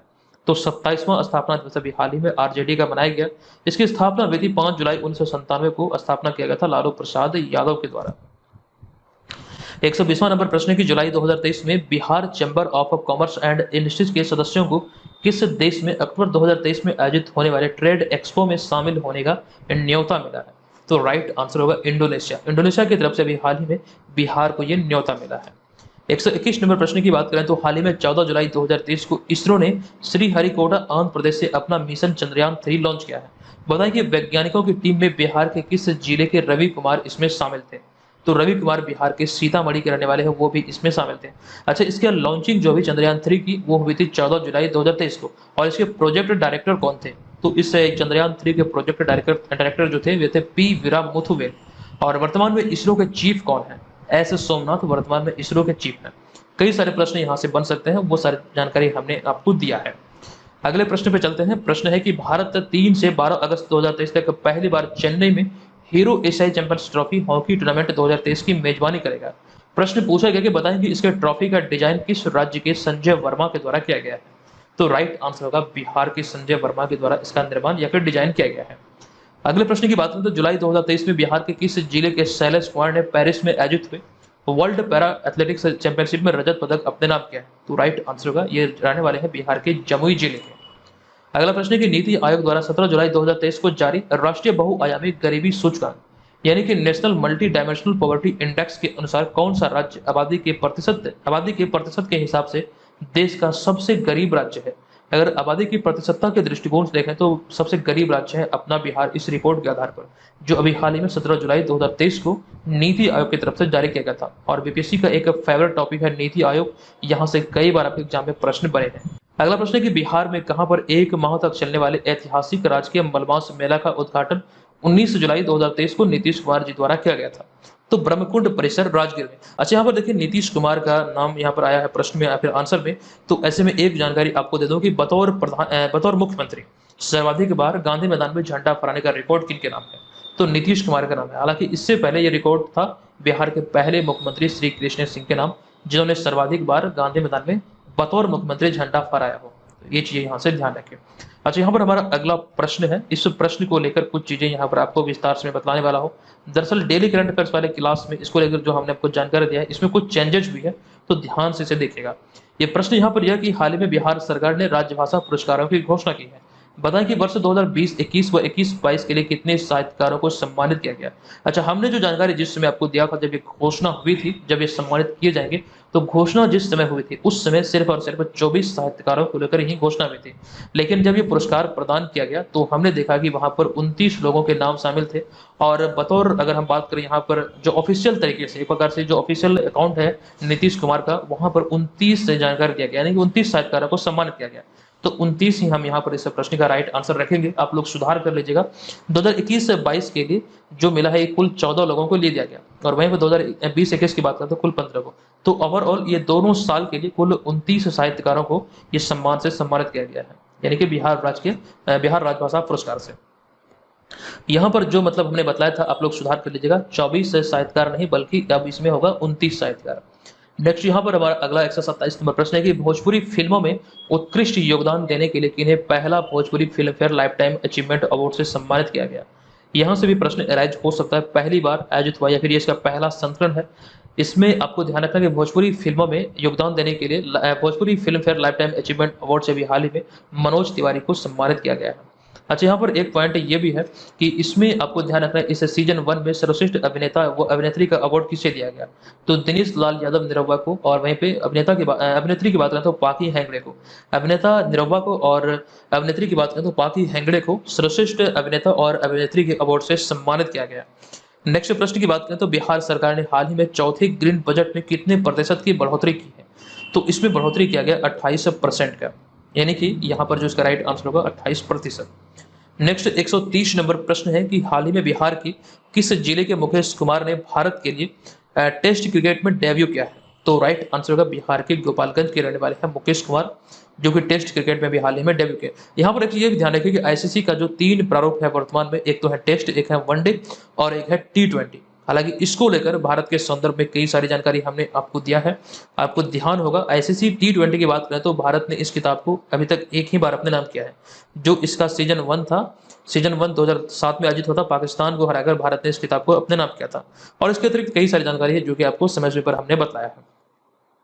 अब यहाँ पर 131 नंबर प्रश्न है कि नई दिल्ली में आयोजित हुई अंतर्राष्ट्रीय कृषि बागवानी प्रदर्शनी यानी कि इंटरनेशनल एग्री हार्टी एक्सपो में 23 जुलाई 2023 को किस राज्य को पहला पुरस्कार मिला? तो इसमें बिहार को पहला पुरस्कार मिला है। ये कृषि बागवानी प्रदर्शनी आयोजित हुई थी नई दिल्ली में 23 जुलाई 2023 को। इसके तहत बिहार को पहला पुरस्कार से सम्मानित किया गया। अगले पॉइंट की बात करें तो बिहार में खेल को बढ़ावा देने के लिए खेल विश्वविद्यालय और अकादमी की स्थापना कहाँ किया जाएगा? तो राइट आंसर होगा विकल्प नहीं बल्कि इसका जो राइट आंसर होगा ये होगा नालंदा। नालंदा जिला के राजगीर में इसका स्थापना किया जाएगा। अगले प्रश्न की बात करें तो हाल ही में गुजरात, पंजाब, असम, तमिलनाडु और राजस्थान के बाद खेल विश्वविद्यालय स्थापित करने वाला राज्य यानी कि जो बिहार राज्य है ये छठा राज्य है। यही यहाँ पर प्रश्न पूछा गया है कि छठा राज्य कौन सा है? ये तो है बिहार। ठीक है, ये ध्यान रखिएगा। इससे पहले इस प्रकार का विश्वविद्यालय गुजरात, पंजाब, असम, तमिलनाडु और राजस्थान में संचालित है। 134 नंबर प्रश्न यहाँ पर है कि केंद्र सरकार ने बिहार के पहले प्रस्तावित ग्रीनफील्ड 6 लेन हाईवे को नेशनल हाईवे घोषित किया है। बताएं कि इसका नाम क्या रखा गया है? तो NH अर्थात नेशनल हाईवे 319B यानी कि 319B इसका नाम रखा गया है। नेक्स्ट चलते हैं हम अगले प्रश्न पे। 135 नंबर प्रश्न है कि 23 जुलाई 2023 को आयोजित नवे सामुदायिक रेडियो पुरस्कार समारोह के तहत विषयगत पुरस्कार श्रेणी में ग्रीन रेडियो सबौर बिहार को कार्यक्रम पोषण श्रृंखला के लिए कौन सा पुरस्कार दिया गया? तो इसमें बिहार को विषयगत पुरस्कार श्रेणी में इस कर सकते हैं कार्यक्रम के लिए जिसका नाम है पोषण श्रृंखला, और ये रेडियो का नाम है ग्रीन रेडियो सबौर बिहार, तो इसको तीसरा पुरस्कार मिला। अति महत्वपूर्ण ये प्रश्न है। नेक्स्ट प्रश्न पे चलते हैं, लेकिन उससे पहले यहाँ पर ये भी आपको जानकारी दूं कि इसमें प्रथम पुरस्कार किसे मिला। तो रेडियो माइंड ट्री जो कि अंबाला हरियाणा का है, इसका कार्यक्रम का नाम है होप जीने की राह। इस कार्यक्रम के लिए इसे प्रथम पुरस्कार मिला। तो दोनों को यहाँ से आपको ध्यान रख लेना। उसके बाद यहाँ पर हम चलेंगे अगले 136 नंबर प्रश्न पे। ये प्रश्न है कि केंद्रीय संगीत नाट्य अकादमी द्वारा बिहार में कहाँ पर 25 से 27 जुलाई 2023 तक अमृत युवा कलोत्सव का आयोजन किया गया है? तो प्रेमचंद रंगशाला पटना में। और प्रेमचंद रंगशाला पटना को लेकर एक जानकारी हमने आपको ये भी दिया था कि हाल ही में यहाँ पर किन्नर महोत्सव का भी आयोजन किया गया है। ठीक है, आपको याद होगा, हमने आपको बताया है। अच्छा, यहाँ पर किन्नर या फिर ट्रांसजेंडर की बात हुई तो ऐसे में एक जानकारी हमने राजस्थान से संबंधित आपको दिया था कि राजस्थान में किसी किन्नर को लेकर पहली बार बर्थ सर्टिफिकेट जारी किया गया है। ये जानकारी आपको ध्यान होगा। चलते हैं अगले प्रश्न पे। हमारा अगला प्रश्न है कि हाल ही में बिहार की किस महिला को एशियाई विकास अनुसंधान संस्थान यानी कि एशियन डेवलपमेंट रिसर्च इंस्टीट्यूट का सदस्य सचिव नियुक्त किया गया है? तो राइट आंसर होगा अस्मिता गुप्ता। नेक्स्ट प्रश्न है कि एकीकृत बागवानी मिशन योजना के तहत किसानों को कटहल की खेती करने पर सरकार प्रति इकाई लागत की कितना प्रतिशत अनुदान देगा? दरअसल यहाँ पर प्रति इकाई लागत की बात करें तो सरकार द्वारा जो निर्धारित है वो है 60,000 रुपये। तो इसके तहत 50% का अनुदान दिया जाएगा, अर्थात यहाँ पर आपको ध्यान रखना है 30,000 रुपये अनुदान के तौर पर मिलेंगे। वहीं पर अगले प्रश्न की हम बात करें, अगर यहाँ पर इसी प्रश्न में अगर हम बात करें पपीता की खेती की, तो इस पर बिहार सरकार प्रति हेक्टेयर इकाई लागत का जो कुल है 60,000 रुपये प्रति इकाई, तो इसमें 75% का अनुदान देगा, तकरीबन 45,000 रुपये इसमें मिलेंगे। ठीक है, ये चीज यहाँ से ध्यान रखें। वहीं पर हम अगले प्रश्न की बात करते हैं। अगला प्रश्न है कि जुलाई 2023 में बिहार सरकार ने किसे बिहार राज्य महिला आयोग का अध्यक्ष नियुक्त किया है? तो राइट आंसर होगा अश्वमेघ देवी। ये बहुत इंपॉर्टेंट है, ध्यान रखिएगा। बिहार राज्य महिला आयोग का अध्यक्ष अभी हाल ही में जुलाई 2023 में अश्वमेघ देवी को नियुक्त किया गया। हालांकि इसके अतिरिक्त कई सारे और भी प्रश्न हैं, जैसे कि अभी बिहार सरकार ने किसी अनुसूचित जाति व अनुसूचित जनजाति आयोग का अध्यक्ष नियुक्त किया है। तो अनुसूचित जाति की बात करें तो राजेंद्र कुमार, और वह अनुसूचित जनजाति की बात करें तो शंभू कुमार सुमन को नियुक्त किया गया है। और अगला प्रश्न है कि हाल ही में बिहार के किस जिले में 27 जुलाई से अगले 72 घंटे के लिए अर्थात 30 जुलाई 2023 तक के लिए सोशल मीडिया पर बैन लगाया गया था या फिर इंटरनेट पर बैन लगाया गया था? तो राइट आंसर होगा दरभंगा। हालांकि कुछ जिले और भी हैं, हालांकि ये प्रश्न उतना इंपॉर्टेंट नहीं है, तभी हमने आपको जानकारी दिया था। हालांकि आपको यहाँ पर जानकारी पर्पज से ध्यान रखना है। चलते हैं यहाँ पर अगले प्रश्न पे। हमारा अगला होगा 143 नंबर प्रश्न। ये प्रश्न है कि किस राज्य के लगभग 265 किलोमीटर राजमार्गों के उन्नयन के लिए एशियाई विकास बैंक अर्थात एशियन डेवलपमेंट बैंक और भारत सरकार के बीच $295 मिलियन के ऋण समझौते पर हस्ताक्षर किया गया है? तो बिहार के लिए ये समझौता किया गया है $295 मिलियन का। और आपको ये ध्यान रखना है कि इसमें इसके तहत 265 किलोमीटर राजमार्ग का उन्नयन किया जाएगा या फिर इसका विकास किया जाएगा। ये चीज यहाँ पर ध्यान रखना है। अगले प्रश्न पे चलते हैं। प्रश्न है कि सरकारी विद्यालयों में छात्रों व शिक्षकों की ऑनलाइन मॉनिटरिंग के लिए किस राज्य सरकार ने ई शिक्षा कोष पोर्टल विकसित किया है? तो राइट आंसर होगा बिहार। बिहार में जो सरकारी विद्यालय है, यहाँ पर शिक्षकों व छात्रों की ऑनलाइन मॉनिटरिंग के लिए ई शिक्षा पोर्टल विकसित किया गया है बिहार सरकार के द्वारा। तो ये चीज़ यहाँ से ध्यान रखिएगा।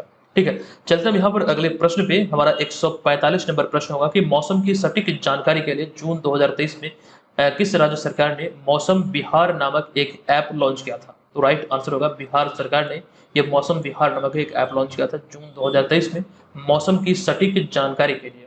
अगला प्रश्न है कि 1 जून 2023 को बिहार के किस जिले के बथनाहा से विराटनगर के बीच कार्गो ट्रेन अर्थात मालगाड़ी ट्रेन सेवा का शुभारंभ किया गया था? अच्छा, यहाँ पर एक चीज ये ध्यान दीजिएगा, बहुत लोग कंफ्यूज करते हैं। अच्छा, पहले यहाँ पे मैं आपको इसका आंसर बता दूं। इसका जो राइट आंसर होगा ये होगा अररिया। अच्छा, कुछ लोग यहाँ पर कंफ्यूज ये करते हैं, मैं देख रहा हूँ कमेंट में, जब इसको मैंने डेली करंट अफेयर्स वाले सीरीज में बताया था तो वहाँ पर कुछ लोग बोल रहे थे कि सर इसका जो राइट आंसर होगा वो खगड़िया होगा, क्योंकि खगड़िया में ही बथनाहा है। दरअसल खगड़िया में बथनाहा अवश्य हो सकता है, लेकिन अररिया में भी एक स्थान है बथनाहा जहां से विराटनगर के लिए ये मालगाड़ी ट्रेन सेवा शुरू की गई है। जिस प्रकार से औरंगाबाद नाम का 2 जगह है, एक तो बिहार में है और एक महाराष्ट्र में है। हालांकि महाराष्ट्र वाला का नाम बदलकर अब संभाजी नगर किया गया है, तो उसी प्रकार से आपको ये भी समझना है कि बथनाहा नाम से एक अररिया में भी स्थान है। ठीक है, जो जानकारी हमारे द्वारा दी जाती है वो सटीक होती है, आप लोग उसमें किसी प्रकार के आई थिंक संदेह नहीं करने चाहिए। आप लोग, मैं देख रहा हूँ कुछ लोग एक दो कमेंट नहीं बल्कि कई सारे कमेंट थे जो कि आप लोग बोल रहे थे सर बथनाहा तो खगड़िया में है। ठीक है, तो ये चीज आप लोग यहाँ ध्यान रखिएगा। नेक्स्ट अब यहाँ पर हम चलते हैं अगले 147 नंबर प्रश्न पे। ये प्रश्न है कि जून 2023 में जारी राष्ट्रीय दूरसंचार विनियामक प्राधिकरण की रिपोर्ट के अनुसार दूरसंचार घनत्व के मामले में बिहार कौन से स्थान पर है? तो दूरसंचार घनत्व के मामले में बिहार इस मामले में सबसे अंतिम स्थान पर है और घनत्व की बात करें तो 55.23%। हालांकि हम बात करें सर्वाधिक घनत्व की तो ये दिल्ली में है 273.67%। तो ये भी आप यहाँ से ध्यान रखिए।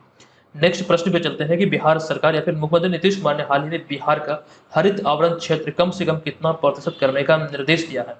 तो ये निर्देश दिया गया 17% करने का। अच्छा, यहाँ पर बिहार सरकार की बात करें तो बिहार सरकार वर्तमान में मानती है कि बिहार में जो हरित आवरण क्षेत्र है वो 15% है। तो ये डेटा भी आप यहाँ से ध्यान रखिएगा, ये बिहार सरकार के आधार पर यहाँ पर इसे शामिल किया गया है। नेक्स्ट यहाँ पर हम चलते हैं अगले प्रश्न पे। ये प्रश्न है कि 3 जून 2023 को बिहार के किस जिले की कवित्री और मैथिली लोक गायिका सोनी चौधरी को बिहार रत्न सम्मान से सम्मानित किया गया है? तो इस प्रश्न का हमारा राइट आंसर होगा दरभंगा। ठीक है, दरभंगा इस प्रश्न का राइट आंसर होगा। नेक्स्ट प्रश्न है कि 5 जून को प्रत्येक वर्ष संपूर्ण क्रांति दिवस मनाया जाता है। बताएं कि संपूर्ण क्रांति शब्द का प्रयोग पहली बार किसने किया था? अच्छा, यहाँ पर देखिए इसका जो राइट आंसर है जयप्रकाश नारायण है। यहाँ पर आपको ये ध्यान रखना है, अगर हम दोनों शब्दों को अलग अलग कर दें, संपूर्ण शब्द भी पहले से ही संचालित है दुनिया में और क्रांति शब्द भी, लेकिन एक साथ एक शब्द का जो प्रयोग किया गया वो किया गया था पहली बार प्रयोग जयप्रकाश नारायण के द्वारा, जिन्हें कि आप लोक नायक के भी नाम से जानते हैं। और लोक नायक जयप्रकाश नारायण ने ही संपूर्ण क्रांति आंदोलन चलाया था और केंद्र में जो इंदिरा गांधी की सत्ता थी 1970 के दशक में इन्हें उखाड़ फेंकने के लिए इस आह्वान किया था इस क्रांति का। ये भी आपको यहाँ से ध्यान रखना है। अगले प्रश्न पे चलते हैं। प्रश्न है कि हाल ही में जारी नेशनल इंस्टीट्यूट रैंकिंग फ्रेमवर्क यानी कि NIRF 2023 के तहत भारत की टॉप 100 यूनिवर्सिटी में बिहार के कितने यूनिवर्सिटी शामिल हैं? तो NIRF की जो रिपोर्ट आई है, यहाँ पर यूनिवर्सिटी कैटेगरी में हम बात करें, यहाँ पर किसी एक संस्थान की बात नहीं हो रही बल्कि पूरे यूनिवर्सिटी की बात हो रही। तो यूनिवर्सिटी अर्थात विश्वविद्यालय कैटेगरी में बिहार का एक भी यूनिवर्सिटी इसमें शामिल नहीं है। अगले प्रश्न की बात करें तो बिहार कैडर के 2005 बैच के किस भारतीय प्रशासनिक अधिकारी को हाल ही में solar energy corporation of India अर्थात सेकी के प्रबंध निदेशक अर्थात मैनेजिंग डायरेक्टर के रूप में नियुक्त किया गया है? तो इनका नाम आप ध्यान रखिए, अजय यादव। अर्थात यहाँ पर आपको एक चीज ये भी जानकारी मैं आपको दे दूं, अजय शब्द का प्रयोग हुआ है, तो ऐसे में आप तो जानते हैं कि भारतीय मूल के अजय बंगा की नियुक्ति अभी हाल ही में वर्ल्ड बैंक के 14वें अध्यक्ष के रूप में हुई। ये भी जानकारी आप लोगों को मालूम होगा। चलते हम यहाँ पर अगले प्रश्न पे। हमारा यहाँ पर अगला प्रश्न है कि जून 2023 में बिहार के किस जिले के मूल निवासी वो IPS अधिकारी रवि सिन्हा को रिसर्च एंड एनालिसिस विंग अर्थात रॉ का नया प्रमुख नियुक्त किया गया? तो रहने वाले हैं भोजपुर के।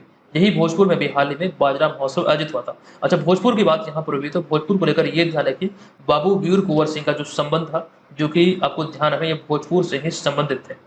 नेक्स्ट प्रश्न की बात करें तो बिहार सरकार ने किस जिले में हाल ही में भारत के पहले पशु विज्ञान विश्वविद्यालय की आधारशिला रखी है?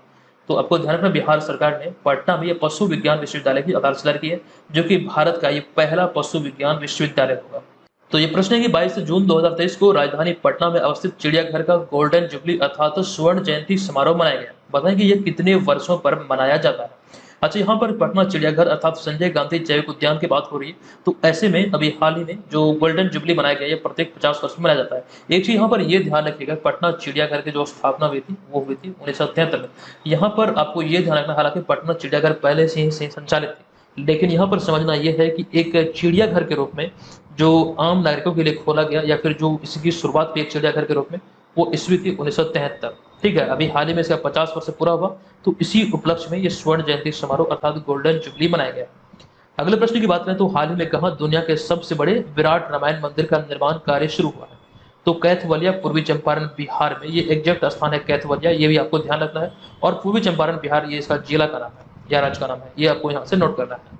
नेक्स्ट 157 नंबर प्रश्न पे चलते हैं कि 22 जून 2023 को बिहार के किस जिले की एनएम गायत्री कुमारी को राष्ट्रपति द्रौपदी मुर्मू द्वारा राष्ट्रीय फ्लोरेंस नाइटिंगेल पुरस्कार 2023 से सम्मानित किया गया? तो राइट आंसर होगा बिहार के शेखपुरा की ये रहने वाली है। अगला प्रश्न है कि भारत की G20 की अध्यक्षता के तहत किस तिथि को L20 अर्थात लेबर 20 या फिर श्रम 20 सम्मेलन का आयोजन राजधानी पटना में किया गया? तो ये 2 दिवसीय समारोह था, ये 22 से 23 जून 2023 तक यहाँ पर आयोजित हुआ था। नेक्स्ट है 159 नंबर प्रश्न, ये वही प्रश्न है कि भारत की G20 की अध्यक्षता के तहत पटना में आयोजित L20 अर्थात लेबर 20 सम्मेलन का उद्घाटन किनके द्वारा किया गया? तो राजेंद्र विश्वनाथ अर्लेकर द्वारा, जो कि 41वें व मौजूदा राज्यपाल है बिहार के। चलते हैं यहाँ पर अगले प्रश्न पे, हमारा अगला होगा 160 नंबर प्रश्न। ये प्रश्न है कि राष्ट्रीय जल पुरस्कारों के चौथे संस्करण के तहत राज्य श्रेणी में मध्य प्रदेश और उड़ीसा के बाद क्रमशः तीसरा अवार्ड किस राज्य को मिला? तो आपको ध्यान रखना, संयुक्त रूप से बिहार और आंध्र प्रदेश को मिला। हालांकि ये जानकारी थोड़ी समय पहले भी हमने आपको दिया था, यहाँ पर शायद ये रिपीट हो गया है। नेक्स्ट प्रश्न में चलते हैं, जून 2023 में किस तिथि को पटना और रांची के बीच वंदे भारत ट्रेन का परिचालन शुरू हुआ, जो कि बिहार व झारखंड की पहली वंदे भारत ट्रेन है? तो राइट आंसर होगा 27 जून 2023 को इसकी शुरुआत हुई है। अच्छा, यहाँ पर एक चीज ध्यान रखिएगा, वंदे भारत ट्रेन को ट्रेन 18 के नाम से या फिर T18 के नाम से जाना जाता था। 2018 में यह बनकर पहली बार तैयार हुआ था, इसीलिए यह नाम दिया गया था, लेकिन इसमें संशोधन करते हुए अब इसे नाम दिया गया है वंदे भारत ट्रेन। 162 नंबर प्रश्न है कि हाल ही में बिहार का खेता, कढ़ाई या फिर कला, खबरों में बताएं कि किस वर्ष इस कला को यूनेस्को ने अपनी सांस्कृतिक विरासत की सूची में शामिल किया था? राइट आंसर होगा वर्ष 2022 में। अच्छा, यहाँ पर जो अभी हमने आपको जानकारी दिया था L20 अर्थात श्रम 20 के बारे में, जो कि राजधानी पटना में भी हाल में 22 और 23 जून 2023 को आयोजित हुआ, तो यहाँ पर इस सम्मेलन में जो भी अतिथि शामिल हुए थे उन्हें बिहार की संस्कृति और कला से सम्मानित किया गया।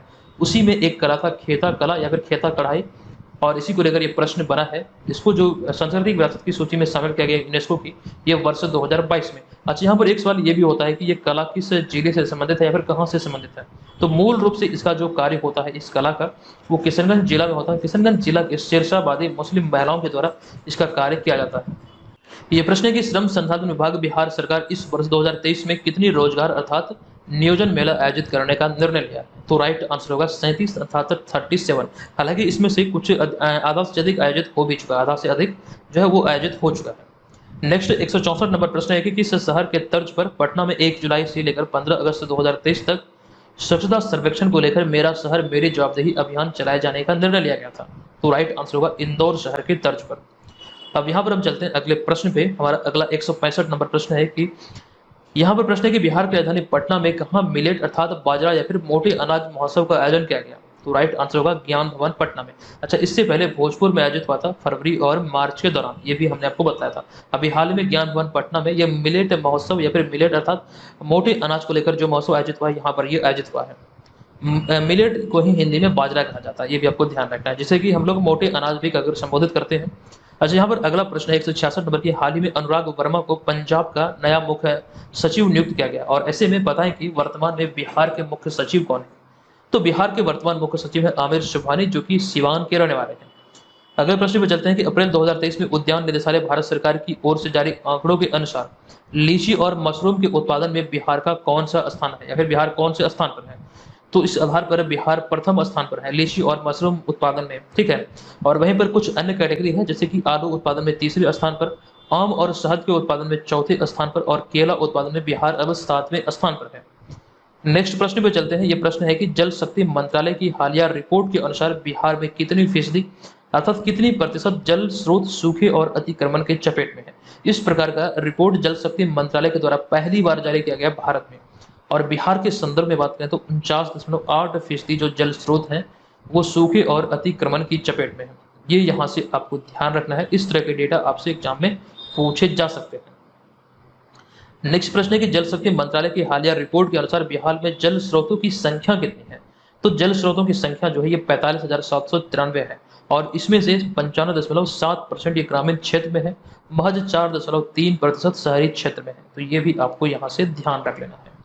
अगला प्रश्न है कि विदेश मंत्रालय की 2022 पर आधारित हालिया रिपोर्ट के अनुसार वर्ष 2022 में विदेश जाने में बिहार का कौन सा जिला सबसे आगे है? तो राइट आंसर होगा गोपालगंज।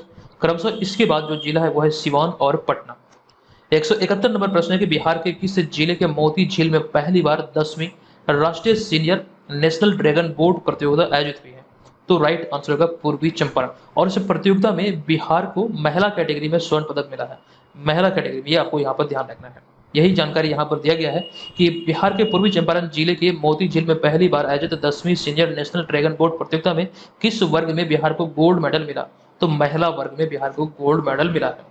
नेक्स्ट प्रश्न है कि हाल ही में पटना में ईट राइट मिलेट मेला का आयोजन किया गया, जिसका उद्घाटन बिहार के उद्योग मंत्री द्वारा किया गया था। तो यहाँ पर प्रश्न पूछा गया कि वर्तमान में बिहार के उद्योग मंत्री कौन है? तो समीर कुमार महासेठ बिहार के उद्योग मंत्री हैं। हालांकि इससे पहले बिहार के उद्योग मंत्री कौन थे? तो बिहार के उद्योग मंत्री थे सैयद शाहनवाज हुसैन। नेक्स्ट पॉइंट है कि 15वें प्रधानमंत्री नरेंद्र मोदी ने एफएम कनेक्टिविटी को बढ़ावा देने के लिए इस वर्ष 2023 में बिहार के कितने शहरों में एफएम ट्रांसमीटरों का उद्घाटन किया है? अच्छा, एफएम शब्द का यहाँ पे प्रयोग हुआ है। एफएम जो है इसका पुराना होता है फ्रीक्वेंसी मॉड्यूलेशन। तो इसके 9 एफएम ट्रांसमीटर का उद्घाटन अभी हाल में किया गया और ये 9 स्थान कौन कौन से हैं बिहार के, वो भी जानकारी हमने आपको दिया है। अगला प्रश्न है केंद्रीय विद्युत मंत्रालय द्वारा जारी हालिया आंकड़ों के अनुसार प्लांट लोड फैक्टर के आधार पर एनटीपीसी कांटी मुजफ्फरपुर को देश भर में कौन सा स्थान मिला है? तो राइट आंसर होगा एनटीपीसी कांटी को पूरे देश में 10वां स्थान मिला है प्लांट लोड फैक्टर के आधार पर। अगला 176 नंबर प्रश्न है कि बिहार की किस यूनिवर्सिटी की प्रोफेसर डॉक्टर रोहिणी जो कि सहरसा की रहने वाली है, इन्हें मिसेज बिहार 2023 का खिताब से सम्मानित किया गया है या फिर इन्होंने अपने नाम किया है? तो पटना यूनिवर्सिटी की ये प्रोफेसर है इंग्लिश डिपार्टमेंट की, जो कि बीएन कॉलेज में कार्यरत है। ये भी हाल ही में कर सकते हैं सहरसा की है, जो अभी हाल ही में मिसेज बिहार 2023 का खिताब अपने नाम किया है। 177 नंबर प्रश्न है कि नेशनल ग्रीन ट्रिब्यूनल अर्थात एनजीटी ने ठोस और तरल कचरे का वैज्ञानिक रूप से प्रबंधन करने में नाकाम रहने पर बिहार सरकार को पर्यावरण क्षतिपूर्ति के तौर पर मई 2023 में कितने करोड़ रुपए का जुर्माना लगाया है? तो राइट आंसर होगा 4,000 करोड़ रुपए का जुर्माना लगाया गया एनजीटी की तरफ से बिहार सरकार पर। रीजन यही है कि तरल और ठोस कचरे जो होते हैं या फिर जो कचरा होता है उसका प्रबंधन वैज्ञानिक रूप से नहीं किया गया, इसीलिए ये जुर्माना लगाया गया है।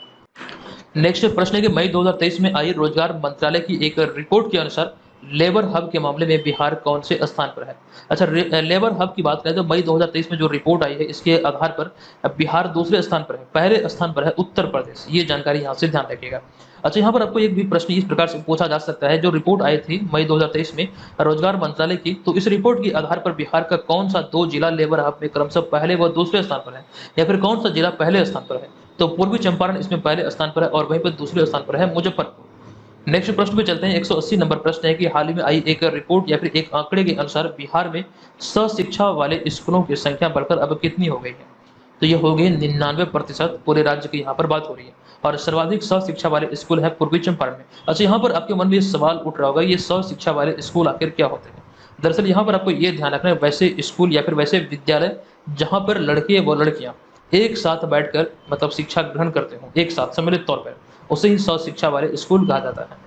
अगला प्रश्न है कि किस हाईकोर्ट के जज रहे जस्टिस अन्नी अभिषेक रेड्डी को मई 2023 में पटना हाईकोर्ट का जज नियुक्त किया गया? तो राइट आंसर होगा तेलंगाना हाईकोर्ट। अगला प्रश्न है कि चौथे कृषि रोड मैप के तहत बिहार सरकार कृषि से जुड़ी विकास कार्यों पर करीब 1.62 लाख करोड़ रुपए खर्च करेगी। बताएं कि बिहार में पहला कृषि रोड मैप कब लागू हुआ था?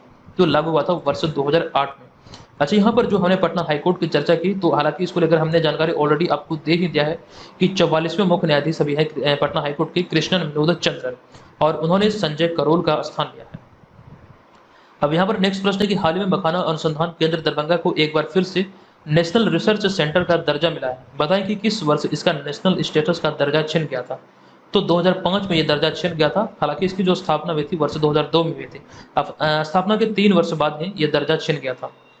चलिए, यहाँ पर हम आ चुके हैं अगले प्रश्न पे। ये प्रश्न है कि 16 मई 2023 को विश्व कृषि पर्यटन दिवस मनाया गया और बताएं कि हाल ही में किस स्थिति से बिहार में चौथा कृषि रोड मैप लागू है? इसकी जानकारी ऑलरेडी हम आपको दे चुके हैं 1 अप्रैल 2023 से, जो कि 2028 तक ये संचालित होगी। नेक्स्ट प्रश्न पे चलते हैं। प्रश्न है कि मई 2023 में आई एक रिपोर्ट के अनुसार बिहार में मनरेगा के तहत मजदूरों को काम देने के संदर्भ में कौन सा जिला सबसे आगे है? तो बिहार में सबसे अधिक काम मनरेगा के तहत जो मिलता है वो जमुई जिला में दिया जाता है। इस रिपोर्ट में इसका जिक्र किया गया है। दूसरे स्थान की बात करें तो दूसरे स्थान पर मुंगेर और तीसरे स्थान पर गया रहा। जबकि राजधानी पटना की बात करें तो राजधानी पटना 31वें स्थान पर, जबकि सबसे अंतिम व 38वें स्थान की बात करें तो खगड़िया इसमें सबसे अंतिम स्थान पर रहा। अगला प्रश्न है कि मई 2023 में आई नेशनल फैमिली हेल्थ सर्वे 19-20 की रिपोर्ट के अनुसार बिहार के कितने जिलों में लिंगानुपात 900 से कम हो गया है? तो 19 जिलों को लेकर ये रिपोर्ट आई थी। अगला प्रश्न है कि कौन सा राज्य सरकार बिहार का जीएसटी मॉडल अपनाएगा, जिसको लेकर वहां से मई 2023 में वहां के अधिकारियों की एक टीम बिहार के जीएसटी मॉडल को देखने के लिए पटना आया था? तो राइट आंसर होगा राजस्थान। अच्छा, बिहार ने बल्कि भारत में जीएसटी किस तिथि को लागू हुआ था? आप लोग कमेंट करके बताइएगा, देखते हैं कितने लोगों को पता है। यहाँ पर आज के इस वीडियो का मैं आपसे यही प्रश्न पूछ रहा हूँ कि भारत में आधिकारिक तौर पर जीएसटी कब लागू हुई थी? हालांकि अगर हम बात करें पूरे विश्व की तो पहली बार 1954 में फ्रांस में जीएसटी लागू हुआ था, लेकिन हम यहाँ पे भारत के बारे में आपसे पूछ रहे हैं, आप लोग कमेंट कीजिएगा। तो ये प्रश्न है कि किस राज्य के कला संस्कृति और युवा विभाग को किन्नर महोत्सव के क्षेत्र में ट्रांसजेंडरों अर्थात किन्नरों के सामाजिक समावेश के लिए पहल करने के लिए स्कॉच सिल्वर अवार्ड प्रदान किया गया है? तो राइट आंसर होगा बिहार। बिहार को ये अवार्ड दिया गया है। और अभी हमने आपको बताया था कि किन्नर महोत्सव का आयोजन किया गया प्रेमचंद रंगशाला पटना में। नेक्स्ट प्रश्न यहाँ पर है कि हाल ही में बिहार के किस योजना या फिर मॉडल को संयुक्त राष्ट्र ने अपनाया है और यह 6 अफ्रीकी देशों में लागू भी किया गया है? तो बिहार की इस योजना का नाम है बालिका साइकिल योजना। चलिए, अब यहाँ पर हम आ चुके हैं 190 नंबर प्रश्न पे। ये प्रश्न है कि हाल ही में नीति आयोग द्वारा जारी एक्सपोर्ट इंडेक्स यानी कि निर्यात सूचकांक में बिहार को ओवरऑल कौन सा स्थान मिला है?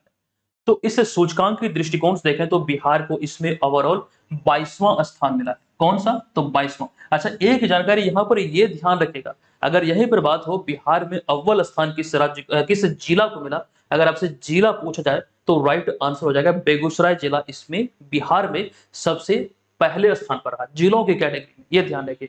अच्छा, हम चलते हैं अगले प्रश्न पे। हमारा अगला 191 नंबर प्रश्न है कि हाल ही में आई एक रिपोर्ट के अनुसार बिहार की बिजली कंपनी पिछले कितने वर्षों के इतिहास में पहली बार मुनाफे में आई है? तो पिछले 65 वर्षों के इतिहास में ऐसा हुआ है कि बिजली कंपनी बिहार की तो वो मुनाफे में आई है। अब तक सिर्फ और सिर्फ घाटे में ही चल रहे थे। और ये सारे प्रश्न मैंने पुनः आपको जानकारी मैं यहाँ पे दे दूं कि यहाँ पर जितने भी प्रश्न आप देख रहे हैं सभी का विस्तृत एक्सप्लेनेशन ऑलरेडी हमने आपको दिया है। अगला प्रश्न है कि बिहार में जातिगत गणना पर रोक अब उच्च न्यायालय ने हटा दी है। बताएं कि किस तिथि को जातिगत गणना की शुरुआत हुई थी बिहार में? ये तिथि आपके लिए बहुत इंपॉर्टेंट है, 7 जनवरी 2023 को इसकी शुरुआत हुई थी। अगला प्रश्न यहाँ पर है कि हाल ही में, अच्छा यहाँ पर एक जानकारी आपसे पूछे जा सकते हैं, उच्च न्यायालय की बात हुई तो पटना उच्च न्यायालय की स्थापना को लेकर कई बार एग्जाम में प्रश्न बने। तो पटना उच्च न्यायालय की स्थापना जो हुई थी ये 3 फरवरी 1916 को हुई थी और वर्तमान में पटना हाईकोर्ट के जो चीफ जस्टिस है वो है कृष्णन विनोद चंद्रन। ठीक है, चलिए अब यहाँ पर हमारा अगला जो प्रश्न है यह है कि हाल ही में किस जिले की खुशबू झा को women leader award in leadership से सम्मानित किया गया? तो रहने वाली है सहरसा जिले की। अच्छा, एक जानकारी जो यहाँ पर मैंने उच्च न्यायालय के न्यायाधीश के बारे में दिया, कृष्णन विनोद चंद्रन के बारे में दिया, एक्चुअली में कृष्णन विनोद चंद्रन केरल के रहने वाले हैं और पटना हाईकोर्ट के 44वें मुख्य न्यायाधीश हैं। चलिए अब चलते हैं अगले प्रश्न पे। हमारा अगला प्रश्न यहाँ पर आपके समक्ष है कि अगस्त 2023 में बिहार में जैविक खेती को बढ़ावा देने के लिए राज्य सरकार द्वारा कितने रुपये की निकासी व व्यय की स्वीकृति दी गई है? तो इसका राइट आंसर होगा 30.16 करोड़ रुपये। 195 नंबर प्रश्न है कि नीति आयोग द्वारा जारी एक्सपोर्ट इंडेक्स में निर्यात के मामले में बिहार का कौन सा जिला शीर्ष स्थान पर रहा है? तो राइट आंसर होगा, अभी हमने बताया था, बिहार का बेगूसराय जिला इस मामले में अव्वल आया है। 196 नंबर प्रश्न है कि हाल ही में बिहार के किस जिले की रोहिणी झा मिसेज इंडिया 2023 चुनी गई है? तो राइट आंसर होगा बिहार की सहरसा जिले की। ये पटना यूनिवर्सिटी के अंतर्गत बीएन कॉलेज में इंग्लिश डिपार्टमेंट के प्रोफेसर है, ये ध्यान रखिए। और एक जानकारी मैंने आपको ये भी दिया, हालांकि अभी तो ये रोहिणी झा मिसेज इंडिया चुनी गई है, लेकिन इससे पहले यही मिसेज बिहार भी चुनी गई थी, ये भी बातें आपको बतलाई गई है। 197 नंबर प्रश्न है कि परिवहन विभाग द्वारा जारी हालिया आंकड़ों के अनुसार, ये आंकड़े जारी हुए थे अगस्त 2023 में, तो इसके अनुसार ई चालान से राजस्व अर्जित करने के मामले में बिहार कौन से स्थान पर है?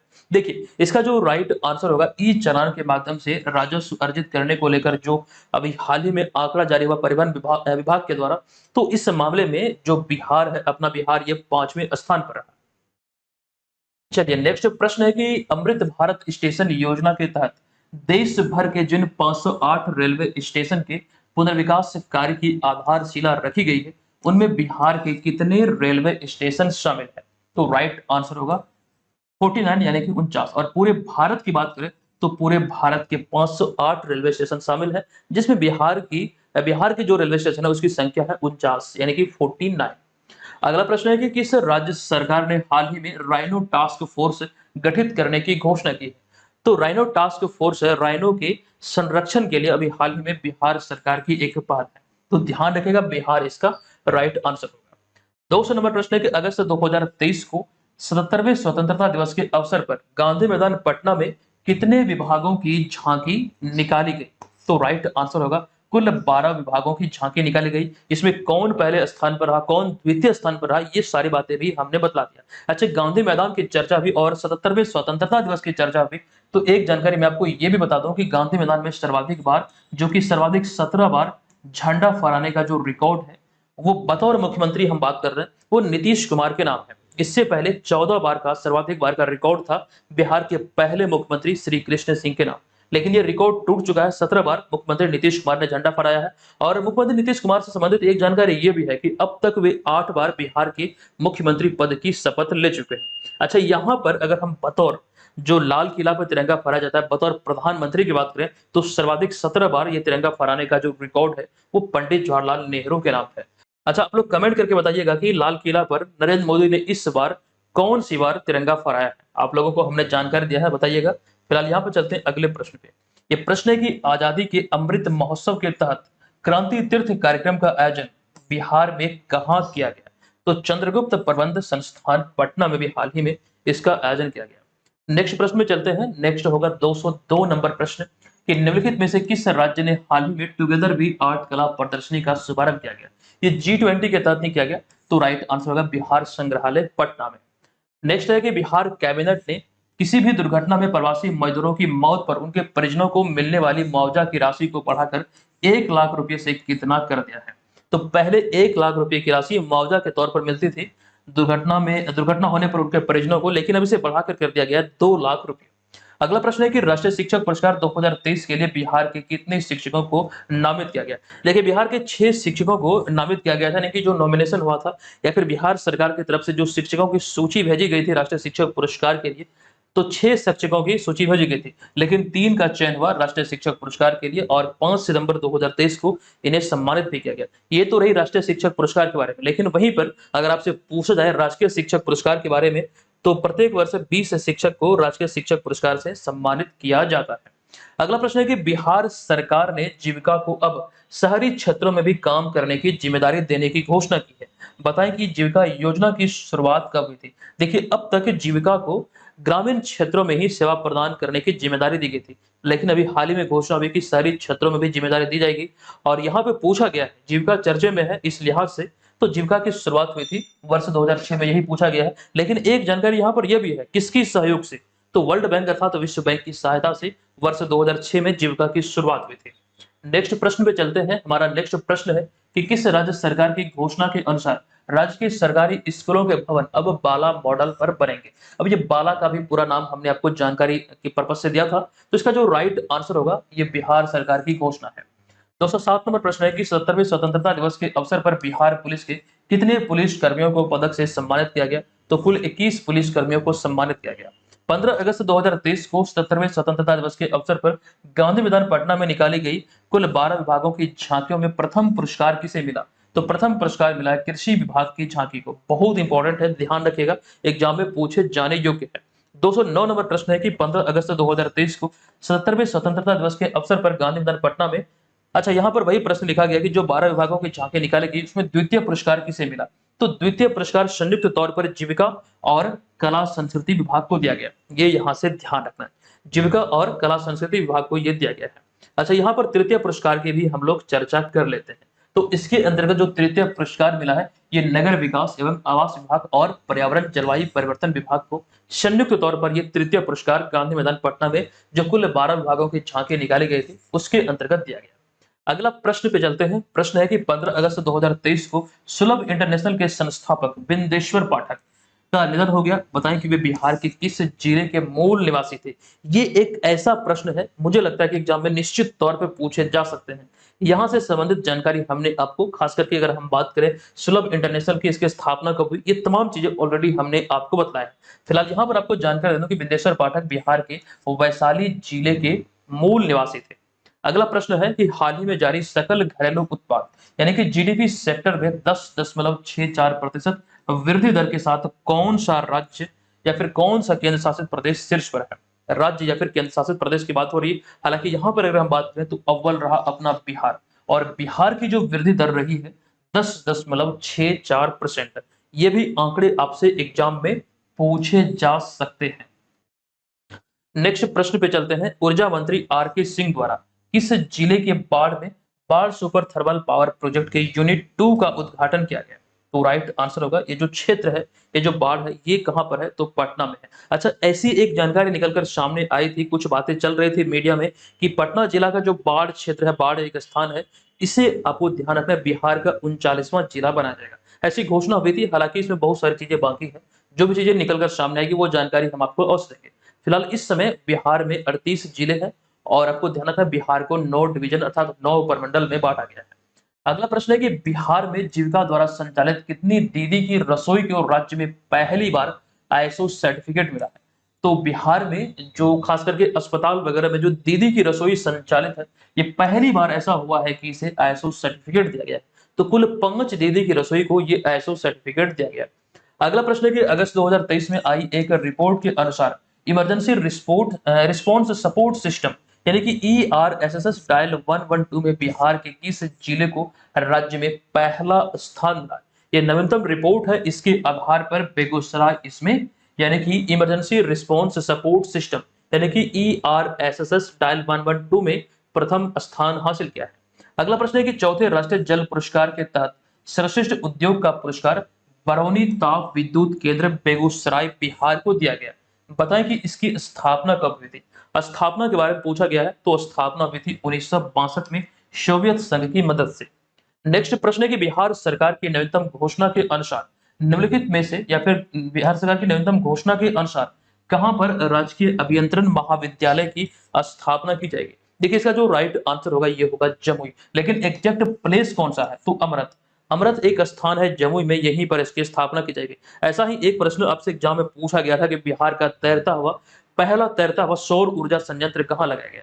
तो कादराबाद दरभंगा में। यह प्रश्न आपके 68वीं बीपीएससी एग्जाम में पूछा गया था। वहां पर आपसे जिला के साथ साथ एग्जैक्ट जो प्लेस है वो पूछा गया था। यहां पर आपको कंफ्यूजन हो सकता है, तो इस चीज को ध्यान रखिएगा। अमृत एक स्थान है जमुई में, यहीं पर अभी हाल ही में ये राजकीय अभियंत्रण महाविद्यालय की स्थापना की जाएगी। और ये जमुई आपके लिए बहुत इंपॉर्टेंट है। कुछ समय पहले केंद्र सरकार ने इस बात की पुष्टि की थी कि पूरे भारत का 44% जो स्वर्ण है वो जमुई में है। जमुई के नागी नकटी पक्षी अभ्यारण्य में ही पहला पक्षी महोत्सव कलरव का आयोजन किया गया था 2021 में, जिसका उद्घाटन मुख्यमंत्री नीतीश कुमार के द्वारा किया गया था। ये बहुत सारी चीजें जमुई से संबंधित है, आपको ध्यान रखना है। अगला प्रश्न है कि अगस्त 2023 में बिहार का पहला कॉलेज कौन बना है जिसे राष्ट्रीय मूल्यांकन एवं प्रत्यापन परिषद यानी कि नेक की ओर से A+ ग्रेड दिया गया। तो राइट आंसर होगा AN कॉलेज पटना। अगला प्रश्न है कि भारत के सबसे बड़े परीक्षा केंद्र बापू परीक्षा परिसर का उद्घाटन बिहार में हाल ही में कहां पर किया गया है या फिर हुआ है। तो कुम्हरार पटना में हुआ है, लेकिन एग्जैक्ट प्लेस है कुम्हरार पटना में अभी हाल ही में ये भारत का सबसे बड़ा परीक्षा परिसर का उद्घाटन हुआ और इसको लेकर विस्तृत जानकारी हमने आपको दिया है। अगला प्रश्न है कि बताएं कि किस विश्वविद्यालय में हाल ही में मैथिली भाषा की पढ़ाई प्रारंभ हुई है। देखिए, मैथिली भाषा जो मूल रूप से बिहार में बोली जाती है, तो बिहार में इसकी पढ़ाई किसी विश्वविद्यालय में न शुरू होकर बल्कि इस मामले में जो निकला है आगे वो कोलकाता विश्वविद्यालय और काशी हिंदू विश्वविद्यालय, ये चीजें यहाँ से ध्यान रखना है। अच्छा, यहाँ पर मैथिली भाषा की बात हुई तो एक जानकारी हमने आपको दिया था मई 2022 में आई थिंक कि मैथिली भाषा में उद्घोषणा अर्थात अनाउंसमेंट करने वाला पहला एयरपोर्ट बना है दरभंगा एयरपोर्ट। ये बातें आपको याद होगा। अच्छा, चलते हैं 220वें नंबर प्रश्न पे। यह प्रश्न है कि हाल ही में आई एक रिपोर्ट के अनुसार स्मार्ट प्रीपेड मीटर इंस्टॉलेशन के मामले में बिहार कौन से स्थान पर है। तो स्मार्ट प्रीपेड मीटर इंस्टॉलेशन के मामले में बिहार पहले स्थान पर है। यही वो वजह रही स्मार्ट प्रीपेड मीटर, यही वो वजह है कि बिहार में पिछले 65 वर्षों के इतिहास में बिहार की जो बिजली कंपनी है, जो मूल संस्था है, वो पहली बार, आपको ध्यान रखना है, फायदे में रही है। ये जानकारी हमने थोड़ी समय पहले आपको दिया था। अगला प्रश्न है कि चीन में आयोजित 11वें एशियन जूनियर वुशु चैंपियनशिप 2023 में भारत का प्रतिनिधित्व कर रहे बिहार के किस खिलाड़ी ने रजत पदक अर्थात सिल्वर मेडल जीता है? तो इनका नाम है राहुल कुमार। नेक्स्ट प्रश्न है कि चीन के ग्वांगजू में 23 सितंबर 2023 से होने वाले एशियन गेम्स के लिए बिहार के कितने खिलाड़ियों का चयन भारतीय राष्ट्रीय टीम में किया गया है? तो बिहार के 3 खिलाड़ी का चयन किया गया है। अगला प्रश्न होगा यहाँ पर आपके समक्ष कि हाल ही में जारी पोषण जागरूकता सूचकांक 2023 में बिहार किस स्थान पर रहा? तो पोषण जागरूकता सूचकांक 2023 में बिहार सबसे अंतिम स्थान पर रहा है। अगला प्रश्न है कि 5 सितंबर 2023 को राष्ट्रीय शिक्षक पुरस्कार 2023 से बिहार के कितने शिक्षकों को सम्मानित किया गया? तो इसका जो राइट आंसर होगा, बिहार के 3 शिक्षक को सम्मानित किया गया। तो यह प्रश्न है कि बिहार के किस जिले की पर्वतारोही लक्ष्मी कुमारी या फिर लक्ष्मी झा तुर्की की सबसे ऊंची चोटी माउंट अरारत पर फतह हासिल करने वाली पहली भारतीय महिला बनी है? तो ये बिहार में कहाँ की रहने वाले हैं, किस जिले की रहने वाले हैं? तो सहरसा की रहने वाली है। तो दोस्तों, आज की इस वीडियो को यहाँ पर हम समाप्त करते हैं। ये वीडियो बहुत इंपॉर्टेंट था। मुझे लगता है कि अगर आप इस वीडियो को ध्यानपूर्वक देख लेते हैं तो यहाँ से आपको भरपूर हेल्प मिलने वाली है। ठीक है, और इसका पीडीएफ फाइल आप लोग डाउनलोड जरूर कीजिएगा। पीडीएफ को भी अगर आप चाहें तो रिवीजन वहां से कर सकते हैं प्रिंट करके, अन्यथा वीडियो को 2-4 बार देखिए, बहुत सारी चीजें यहाँ से आपको सीखने को मिलेगा। ठीक है, इस वीडियो से अगर आपको हेल्प मिले एग्जाम में तो वीडियो पर वापस आके आप लोग कमेंट जरूर कीजिएगा। और अगर आपको लगे कि ये हमारा प्रयास जो हमने आपके लिए इतने दिनों से किया, एक संग्रह आपको दिया है, अगर ये आपके लिए हेल्पफुल रहा तो प्लीज कमेंट बॉक्स में जरूर हमें मोटिवेट कीजिएगा। जरूर हमारे बारे में जो भी चीजें आप सोचते हैं वहां पर जरूर लिखिएगा। आप एक कमेंट का हमें इंतजार रहता है, एक प्रकार से वो हमें शक्ति प्रदान करता है। ये चीजें यहाँ पर ध्यान रखिए। अच्छा, मासिक करंट अफेयर्स और ऑनलाइन टेस्ट सीरीज के लिए बीपीएससी मेकर ऐप को प्ले स्टोर से डाउनलोड करके हमारे तमाम स्टडी नोट्स को आप वहां से प्राप्त कर सकते हैं, टेस्ट सीरीज को अटेंड कर सकते हैं और अपनी तैयारी को सुनियोजित तरीके से कर सकते हैं। और जो जानकारी हमने आपको बीपीएससी एग्जाम के बारे में कुछ समय पहले भी दिया था कि 69वीं बीपीएससी एग्जाम को लेकर टेस्ट सीरीज संचालित है, यही कोर्स अपग्रेड होकर 70वीं बीपीएससी एग्जाम में तब्दील हो जाएगा। अभी आपके पास एक सुनहरा अवसर है, अगर अभी आप इसे ज्वाइन करते हैं तो ये तमाम चीजें तो आपको इस कोर्स में मिलेगी ही मिलेगी, लेकिन इसके अतिरिक्त जो नई चीजें इसमें ऐड होगी वो भी आपको मिल जाएगा। और आपको ये ध्यान रखना है कि यही कोर्स आपका 70वीं में भी काम आ जाएगा, दोबारा से आपको कोर्स लेने की आवश्यकता नहीं है। और जो जानकारी हमने आपको बीपीएससी मेंस के करंट अफेयर्स को लेकर दिया, आप लोगों के डिमांड पर ही इसकी शुरुआत हो रही है। जल्द ही इसकी जानकारी हम आपको देंगे कब से इसकी शुरुआत होगी। तो आप लोग चाहे तो इस कोर्स को भी ज्वाइन करके एक नई दिशा दे सकते हैं अपनी प्रिपरेशन को। ठीक है, अभी इसमें एक ऑफर भी चल रहा है, तो ऑफर का भी लाभ उठा के आपसे ज्वाइन कर पाएंगे। और ये आपको ध्यान रखना है मोस्ट इंपॉर्टेंटली कि ये हिंदी और इंग्लिश दोनों में है। तो दोस्तों, आज की इस सेशन को हम यहाँ पर समाप्त करते हैं। आई होप कि आपको बहुत मजा आया होगा पूरे वीडियो को देखकर। चलिए मिलते हैं नेक्स्ट वीडियो में। अच्छा, एक जानकारी ये भी ध्यान रखिए कि इस वीडियो को वैसे सहपाठियों के साथ आप जरूर शेयर कीजिए जो खास करके बिहार के प्रतियोगी परीक्षाओं में लगे हुए हैं। चलिए मिलते हैं नेक्स्ट वीडियो में, तब तक के लिए धन्यवाद। जय हिंद।